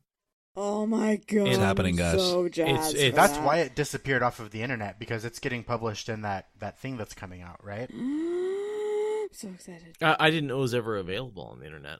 Yeah, like it was possible to read it, and then I never got around to actually doing it, but like there are people out there who had copies of it, or like there were places you could go to like read copies of it, because it was a story that people were, like, few people, but there were people that talked about it and knew what happened, and it was more than just like Brandon Sanderson talking about it or Harriet mentioning it, or like the discussion about why it never made it into actual publication. Like, it was actually like, here's some Brandon Sanderson fanfic that people can actually access. And there were interviews, like, before, I think last time I was on the show, I talked about it, and, like, before that day, I had been able to, like, look it up and, like, find interviews where Brandon Sanderson had talked about it and why it didn't get published.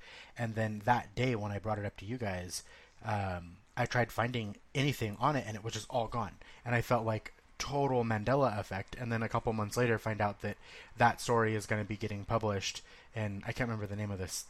It's getting published in this thing. I can't remember what this thing is called, but yeah, Unfettered. It's Unfettered 3, right?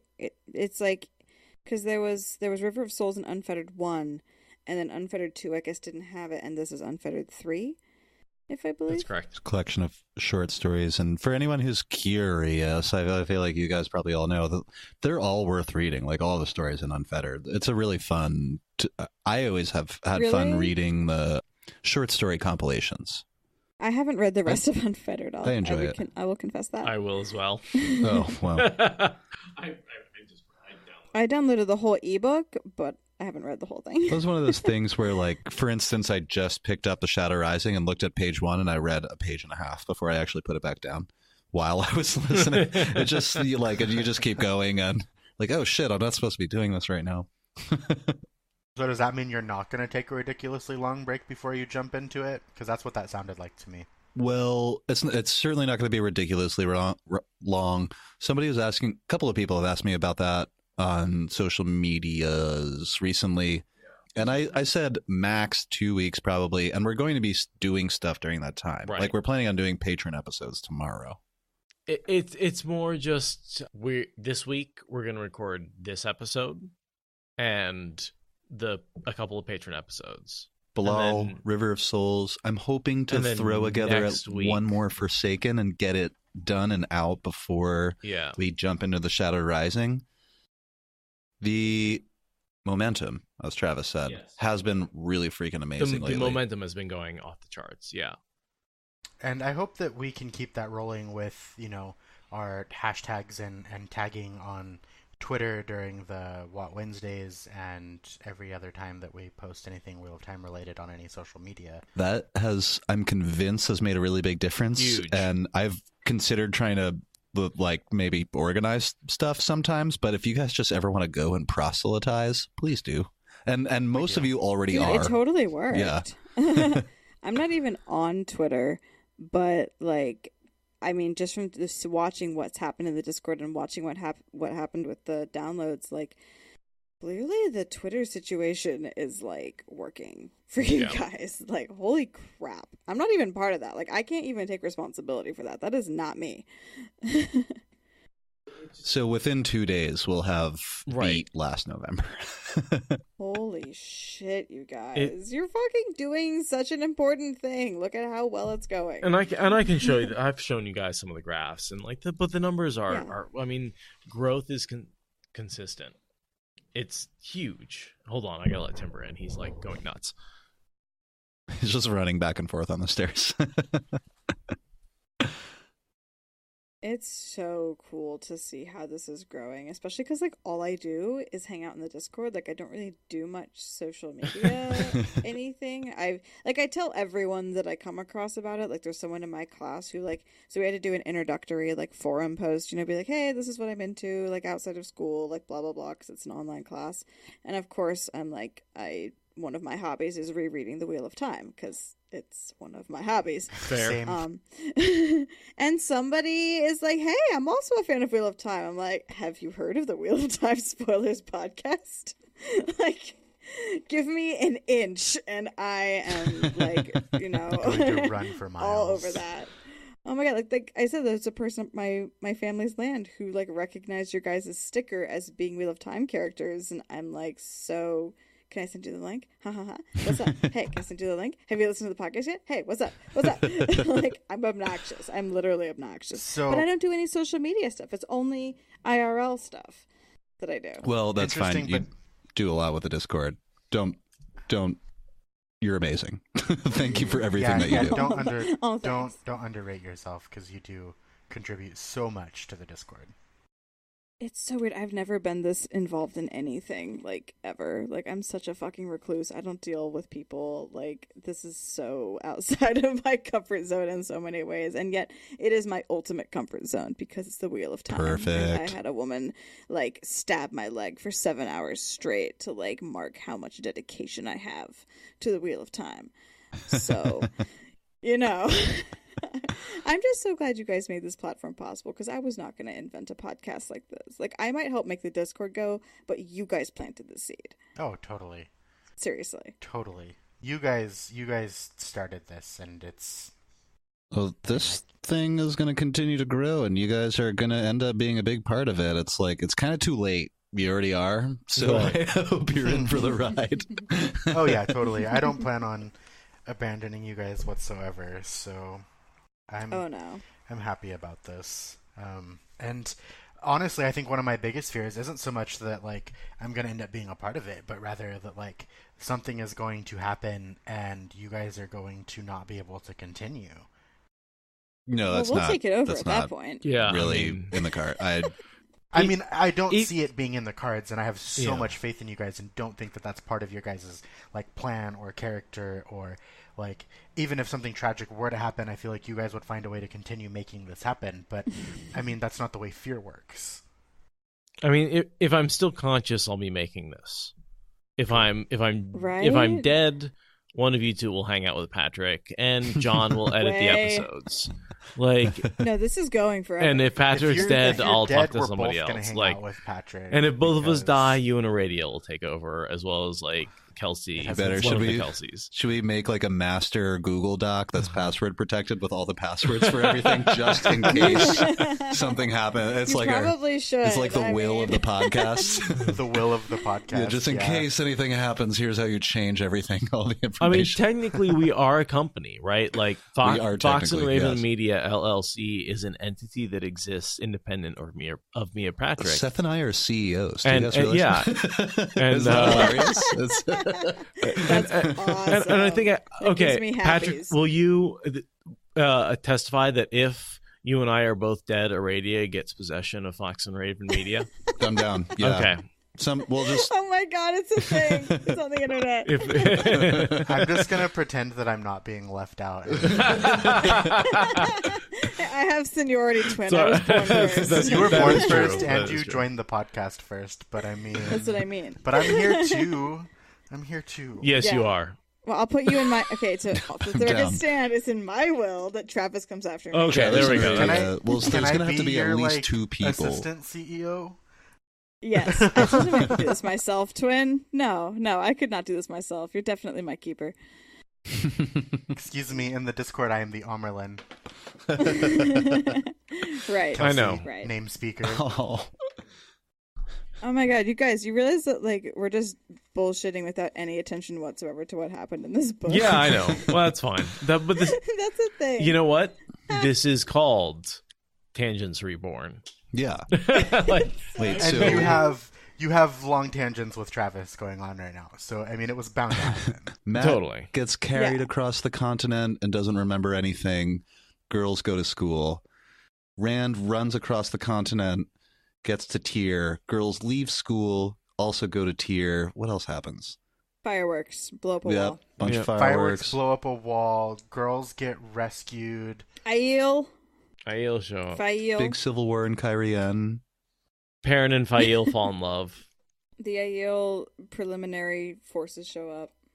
Egwene proves that channeling in Tiller and Riyadh is real. Not necessarily. Can I totally but- tangent? So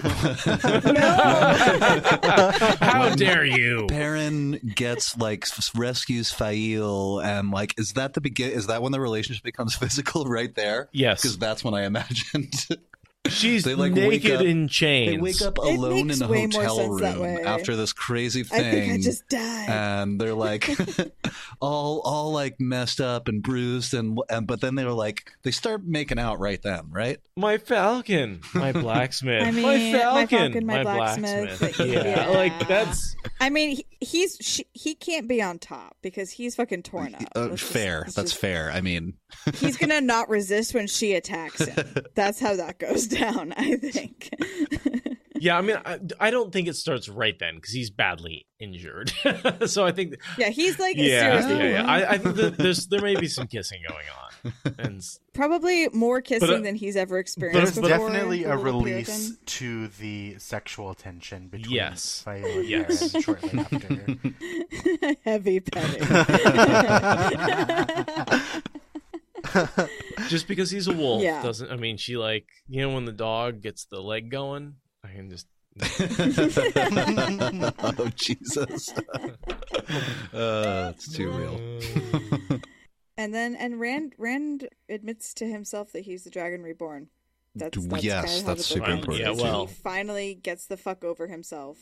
Would you call it admitting it to himself or just like surrendering? He's to forced to admit, like he has to I admit. think he admits it. I think because so he goes through literally like that thing that's really annoying. Like, okay, I'm not a video game person, but you know how you go through the fake boss battle and then there's the real boss battle? Yeah. It's not even my final form. Right? Like that's how this book really, like, as an end of a trilogy, like that's how this book really goes. It's like he doesn't even reach for Kalendor and admit that he's the dragon until after the preliminary fake boss has been defeated. Yes. Like Moiraine comes in and fucking swoops the fake boss out of the way, and Rand's like, "Oh, good, I don't have to deal with like We talked resolving about this this. question in my mind." It's almost anticlimactic the way that she dispatches Bilal. It's very anticlimactic. Yeah. Yeah, totally. We talked about that in the second to the last chapter of The Dragon Reborn. And because Rand is afraid to take Kalendor during the fight with Bilal because he's like, what if I turn around, jump, try to grab it, and my hand slaps an invisible wall, then I get stabbed in the back. And so he's afraid to do Right. it because he doesn't Totally. believe that he's the Dragon Reborn. But then Ishmael shows up, takes out Moiraine, and he's like, well, it's either maybe die or definitely die. So Right. Right. If I face him head on, he's gonna kill me in a heartbeat. So I gotta take the chance that I am the dragon. I'm either the Dragon Reborn or I'm dead. yeah, Is his choice. right. Yeah. And he doesn't feel put in that position with Bilal, which does say something about his skills and how much he's like advanced because he's facing a Forsaken and doesn't feel the need to take the last extreme. That is really significant for his personal growth. I think some of The that might fact be that- ignorance. I think a lot of that might be Also ignorance. that. Sure. Yeah, because But- Bilal is kind of still toying with him. Like, there's not a major like duel or anything going on between him and Bilal. Like, it's kind of just Bilal yeah. gloating and being the evil point is to- mastermind behind all of this. And like, It's kind of, well, think about it like Turok. Like, he was way more nervous about Turok yeah, than he was about Bilal. yeah. And they're kind of similar opponents. Bilal is clearly better. Well, definitely. But, and yeah, as Agenor said, like, he did the evil monologue thing. So, like, there's that. Yeah. But yeah, it's like, this is the book where Rand stops doubting that he's the dragon and commits to being the dragon. And then the rest of this series, he's doubting if he's doing a good job, if he's mad.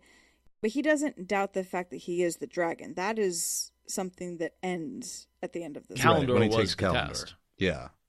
I just kind of feel like before, maybe it's still fair to say that he admitted it to himself, but I just feel like before he grabbed Kalendor, he already knew.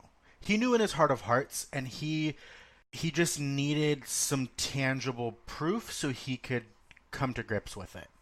And that's what Kalendor did. Well, he's fulfilled so many of the other prophecies, like being born on Dragon Slope. There's a bunch of other prophecies, old blood being raised by a different old blood, The whatever. ancient blood raised by exactly. the old blood. So, like, he's fulfilled those Yeah, prophecies, for but he sure. couldn't necessarily prove any of those to himself. But when he got Kalendor, that was final, tangible proof that, yes, I fulfilled one of the prophecies. Yes, I am the Dragon Reborn. Even though he's fulfilled a bunch more, he didn't want to admit that because that meant Tam wasn't his father. Have any of you guys Right. ever noticed that the cleansing of the source is in the prophecies? No. Yeah. I mean, yeah, but which... Wounds of Madness. The wounds That's of what you're madness. referencing? Yeah, totally. Where he, Yeah. he heals the wounds of madness, and something about breaks the chains of madness too. No, and by our hand, something about like by our hand was this curse brought, and by his hand shall it be taken away, something like that. Right. No, it's totally like prophecy. my friend who actually introduced me to this series, like when I told him that like I saw the cleansing coming, he was like, "How?" And I'm like, "Because all of the different scenes where you see Moiraine spewing prophecy and where Rand is reading the prophecy to try to figure out what it is he's supposed to be doing, like there's a lot of little things, and if you pick them apart and really listen to what's going on, you can kind of figure it out." So it kind of blew his mind, and I was like, well, see who's the bigger fan here. That's super awesome. Hey, Seth, do you see the suggestion in Discord for a Patreon episode? On prophecy? On prophecy. I'm on my other laptop right now, but I will try to remember that and add it to the list.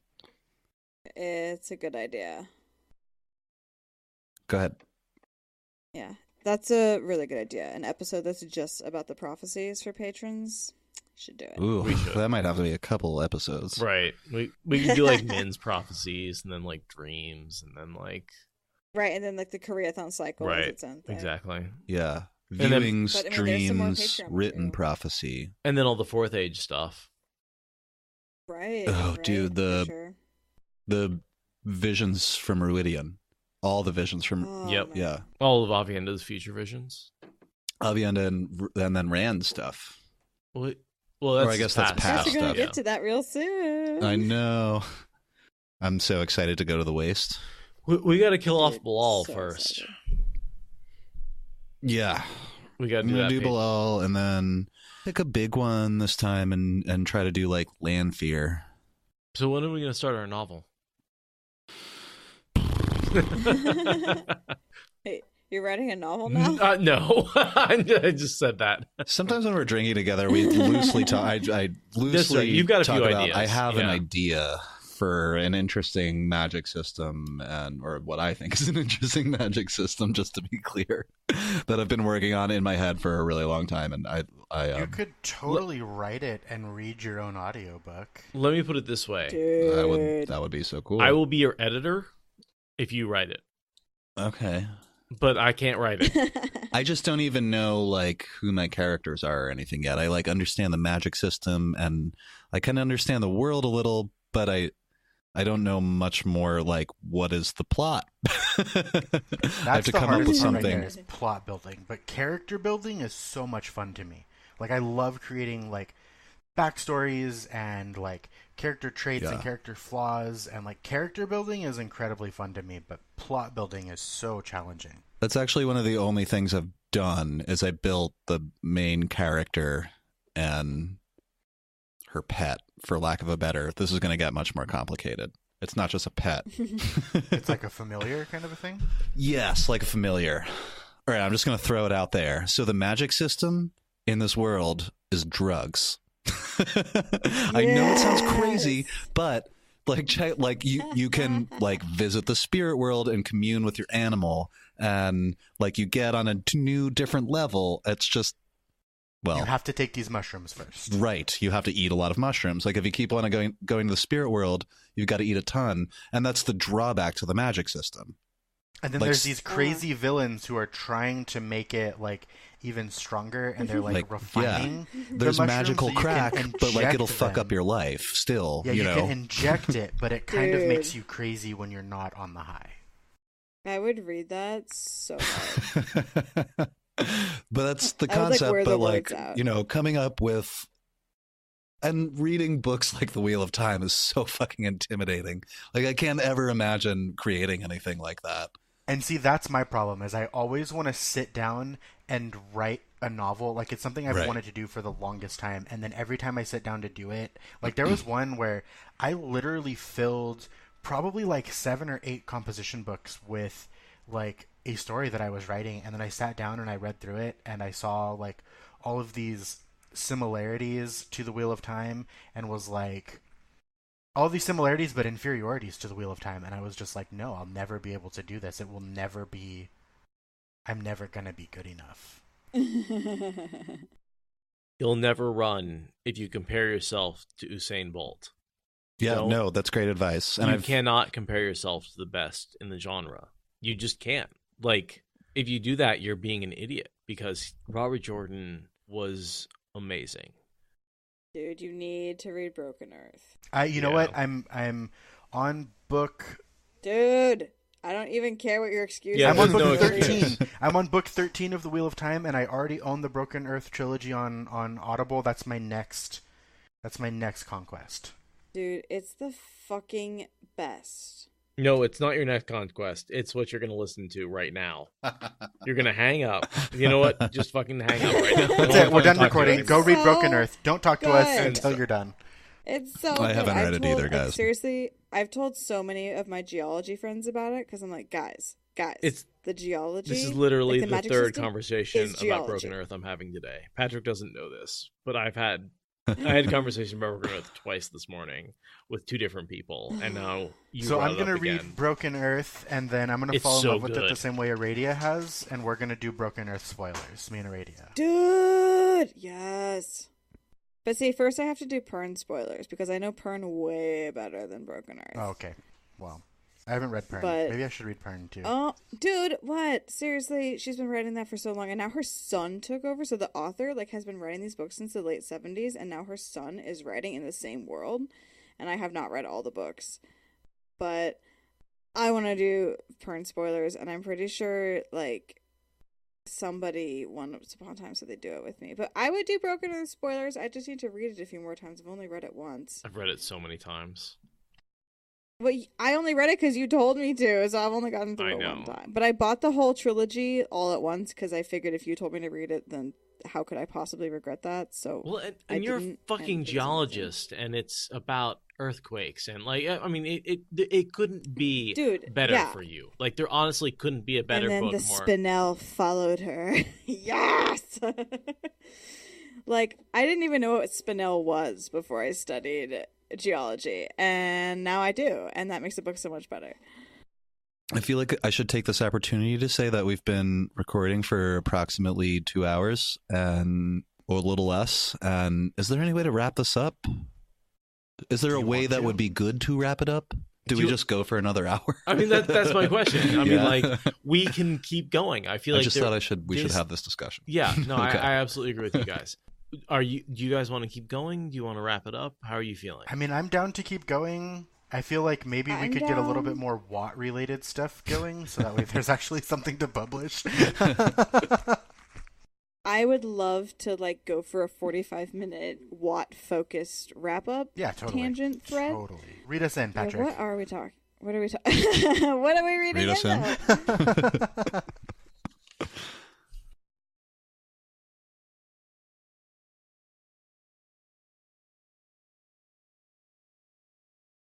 The wheel of time turns, and ages, ages come and and pass, pass, leaving memories that become legend. And legend fades to myth. And even myth is myth long forgotten. When the age when that the gave it age birth that gave comes birth again. is again. In one age, In one- called the third age by some. An age yet to come. An age long past. This A is getting windrose. culty. Doesn't this sound a little like a combination between a prayer meeting and an AA meeting or something? Something like Or that. just the daily prayer. Keep coming back. The daily prayer of the Wheel of Time.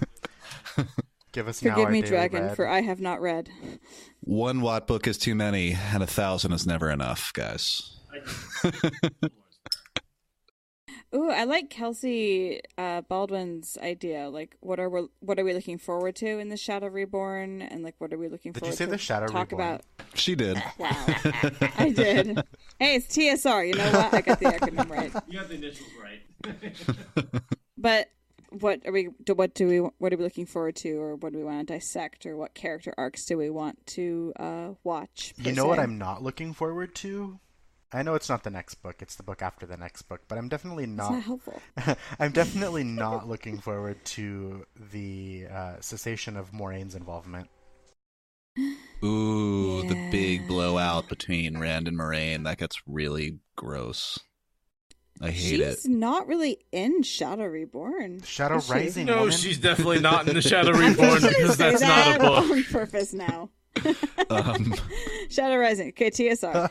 I can say I'm really excited to get to the Aiel in general, and Rand's introduction to Aiel culture. I'm really excited about. You that. redheaded bastard! You love the Aiel. I do Dude, love but the the Aiel. Aiel are so cool, and they're probably like 90% babes.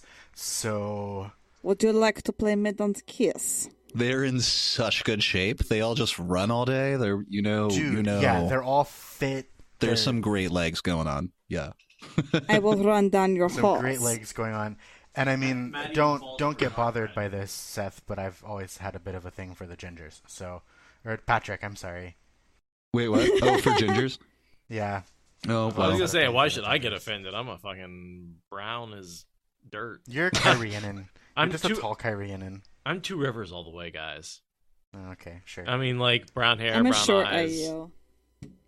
I'm definitely a short Aiel. I would say that I'm short. probably 2 Rivers or Altarin in complexion. Like I'm slightly olivey. I have dark hair and like coppery brown eyes. I'm also a short Aiel. Yeah, I mean, I could be Andoran, Kelsey. I'm definitely. I mean, I'm so not tall. I'm so short. Like Andoran might work. I could be the red-haired Andor girl for sure. Okay. How tall are you? 5'2". Oh, okay. My mom's 5'2". I'm 5'7". Yeah, I'm short. My border's like 5'11", so I get a crick in my neck. Julia's 5'2", but she's blonde. Where are the blonde people in the Wheel of Time? Andor. Yeah? Yeah, Andor. And then, what is it? Leandrin? Leandrin has honey brown, so that's like borderline blonde, like depending what kind of honey you're thinking of. Yeah, I've always seen her as like a chestnut / dirty blonde colored hair. But yeah, it's mostly Andor and the Aiel. Like, those are the redheads. But I think that her hair color isn't necessarily even common for Terrebonne, because I feel like most of the Terrebonners have Yeah, no, it's dark not. hair. She has an unusual hair. It's kind of like how Tyrants, like, occasionally have blue eyes. Like, there's, like, in... The occasional yeah. pale-haired, which is like throwback to the Spanish stock, is what that is. Because Right, basically. they have the fair skin, the fair European skin and fair European eyes from Spain mixed with the native coloring. Oh, Jesus. See, I'm so bad with makeup. Like, I try. I really do. But it's just so much work, and then you have to take it off again. And I do makeup in fits and starts. I really want to put purple in my hair, though. Like, I really want just, like, a big ol' obnoxious stripe of, like, neon purple through my hair. Just That's, do like, it. Just do it. Man, there's nothing It more... takes time and shit. There's nothing more liberating than putting color in your hair. Like, I love when I have blue in my hair. I just hate that it washes out. So when I dyed my hair blue, so I was a swimmer and I used to dye my hair every year before I shaved it off, and blue hair is great.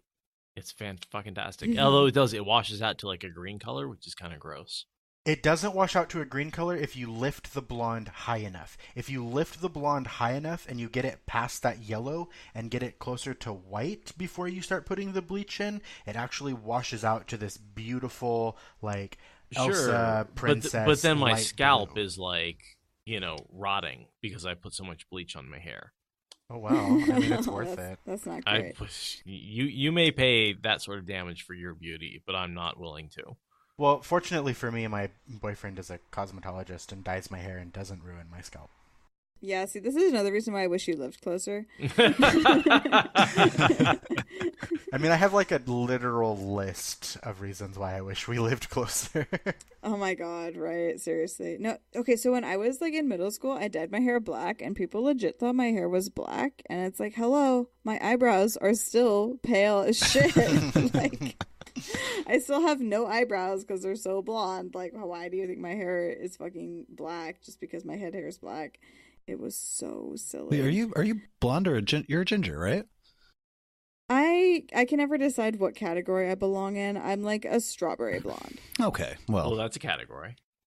So it's like it's a dishwater blonde at the root, but then once it gets some sun, it turns into like a much more orange like strawberry in the sun. But then if you go inside, it's more like dishwater. Like, it's a really weird transient blonde. You sound Andoran. yeah, Like, that's I was just totally about to how say I that. picture know, Andoran right? But hair. I'm not curly. There's no curl at all. I'm straight.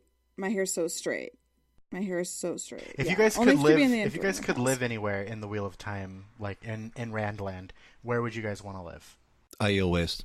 Ooh, The waste? Yep. Not surprised. I mean, I feel like basically any of the Borderlands, except that I'm like a super non-athletic, like non-violent person. So I don't know why. I mean, the but, Borderlanders need clerks too. That's true. right? Like, I don't know. Like, they have like some of the best landscapes, and they don't have like the bullshit politics, and they have like seasons and shit.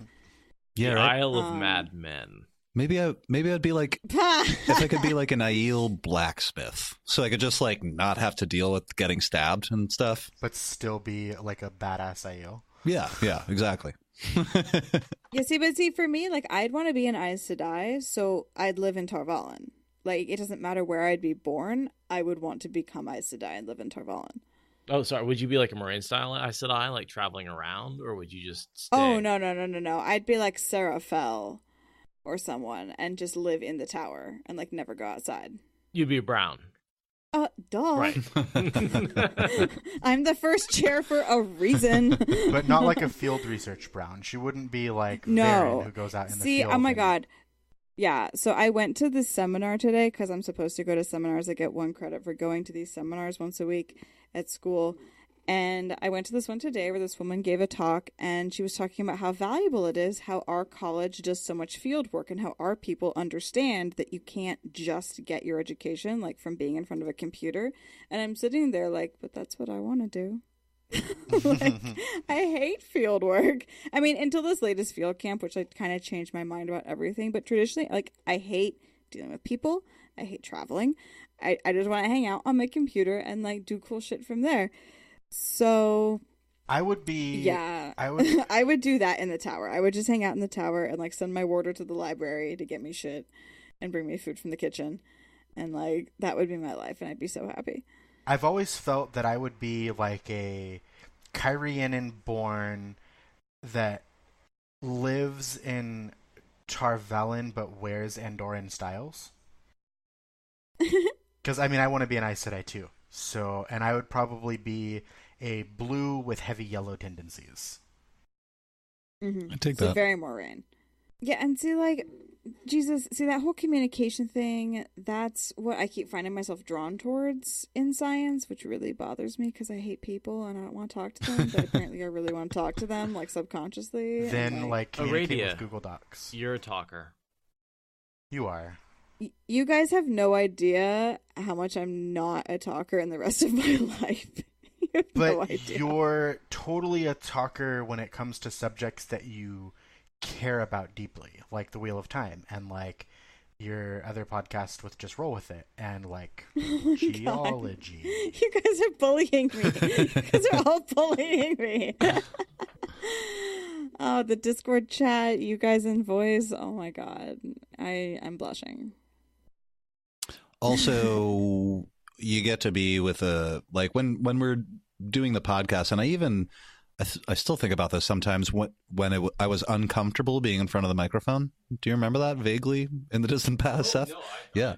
No, it's not that distant. Let's be honest. It was like, Jesus, what am I going to say that could possibly be interesting to anyone? You know? I remember And you now I talking realize that about I it. can actually just kind of have a casual conversation with people I hang out with like 2-3 times a week, and that is a podcast. That is what that is.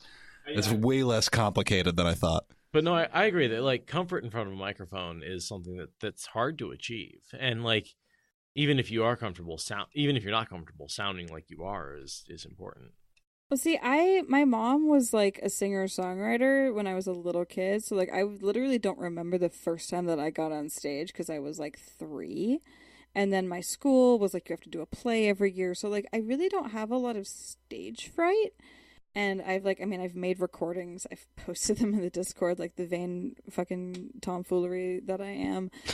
But I've done productions. I've been in plays, musicals, musical recordings. I've been in front of microphones before, but just never just for myself off the cuff. It's always been for something that I practiced to like perform, you know? Well, and as long as you're talking about what that is you different. know about, and clearly you know something about the Wheel of Time, I feel like it's fine.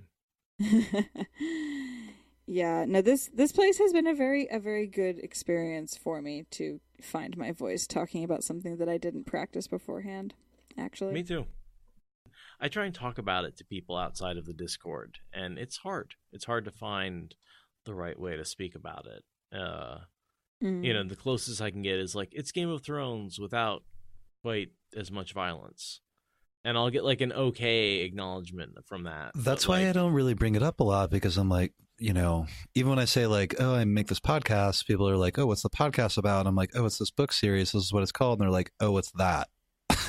And it's just like, can you describe the plot of The Wheel of Time? Yeah, my boss Not asked really. me that question the other day when I told her why I needed to borrow this headset. She was like, what's the basic plot? And I was like, do you have an hour? There's no summary. Well, that is a summary. Very Yeah, difficult no. to summarize. I've tried so many ways, and they all are too long and wholly inadequate. That's why I feel some sympathy for this announcement about the green light of the TV series, where they're like, it's about following Moiraine as an Aes Sedai, and it's like, no, but okay, fair enough. You could construe it that way. Like, there's just so many Yeah. ways you can put that, and like fitting it into a 10-word sentence is never going to be enough, ever. Yeah. Yeah, which is why I'm really not worried. Yeah, exactly. Which is exactly why I'm surprised that they were able to put something that's even vaguely Wheel of Time into such a very short amount of words. Well, I don't know about you guys, but I drank a lot while I was recording this. And I'm a little drunk, and I'm ready to actually take a break. Drunk Seth. That means we can get some interesting conversations going Ah, on this. AMA. It's not time for you to leave. Ask me anything. I am here to answer your questions. Oh, Lord. Do you want to go get a hamburger after this? 'Cause Yes. I'm already thinking about it. Okay. Where are we getting hamburgers from? Because I'm down. Probably Alberta Street Pub. Oh, man. Yeah. Oh, man. There's Yes, So cool. a bartender there is a young lady, or probably around my age, who just recently finished The Wheel of Time, became a patron, and started listening to the show. So we go there, and What? somebody that listens to the Wonderful. show is the person that pours us drinks. Is she a Holy Discordian? crap. No, because I think she just finished A Mall. Okay. I'll check her Instagram. Okay. Yeah, Stormlight Archive, all that stuff. I want to read all of that. Like, I want to get into it. My problem is that, like, I start reading other books, and then I get to this point while I'm reading them, and I'm like, but this isn't the Wheel of Time. And I start missing my friends and just end up going back to the Wheel of Time. That's what the audiobooks are for. Yeah. You should try out Stormlight. No, you should try Broken Earth. Well, yes. You should always read that first. Like, I mean, before anything else, read Broken Earth. Yeah, And I'm then- gonna as soon as I finish with the Wheel of Time, I'm gonna go ahead and start Broken Earth. I used like They're so good. They're so good. I really want to reread it, but yeah.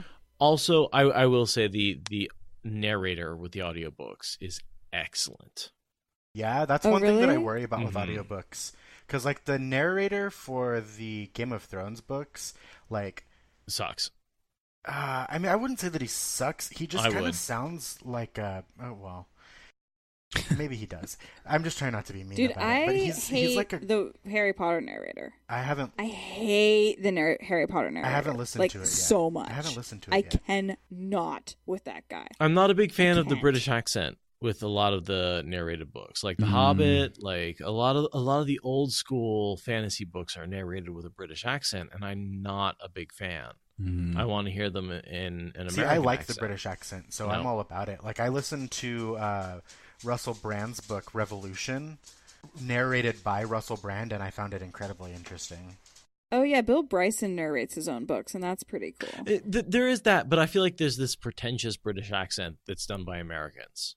That it's not actually a British Oh accent. yeah, for Oh, sure. like when Michael Kramer tries to do Elaine, Yes. and it just sounds super exactly, snooty and exactly. like not very organic. Well, but that's the Oh, point. God. Elaine's supposed to sound super snooty and not very organic because she is.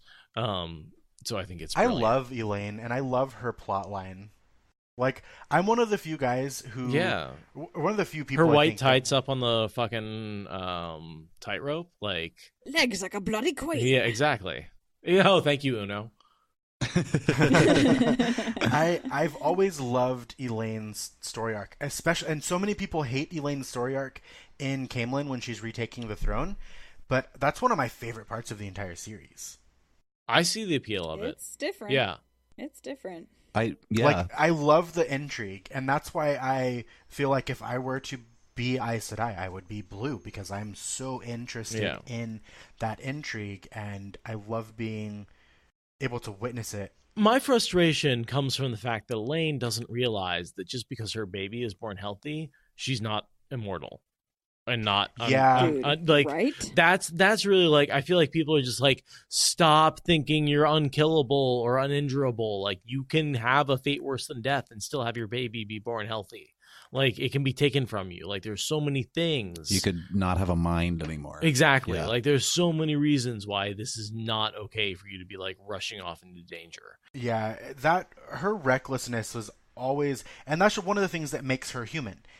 Which totally. Like we were talking about earlier. Totally. Like, all of the characters have flaws, and that's definitely one of Elaine's flaws. But when it comes to like political savviness, and when it comes to like cleverness and creativity and like thoughtfulness, like very few people rival Elaine in the series. Like, she is a political mastermind. Part of that is having Dylan to help her out. Yeah. Dylan helps her out a lot. Dylan does help her out a lot, but I feel like Dylan doesn't answer everything, and she does a lot of things that Dylan would have never thought of. Totally. Dylan just kind of like helped her find her way there by giving her a nudge or asking a question and like trying to help her think through it from different angles. But every good queen has a good advisor. Like, even Morgase had Elida. Yeah, although Elida's an idiot. Elida wasn't an idiot all the time, though. Elida became more of an idiot after she achieved the shawl. Elida was very clever and very capable. You mean the staff? The stole? The stole. Yeah, that's what I meant, was the stole. AKA when Padden Fane got to her. Yes, that's what really messed Elida up, because Elida was very capable, and I honestly feel like had Elida not gotten so power hungry and not been tainted by Mordeth and Fane, she could have actually been a decent Amerlin. She wouldn't have been the Amerlin the world needed. She would have been a better Amerlin in a different time, but she could have been a good Amerlin. I think you're probably right, especially with the interference of Padden Fane.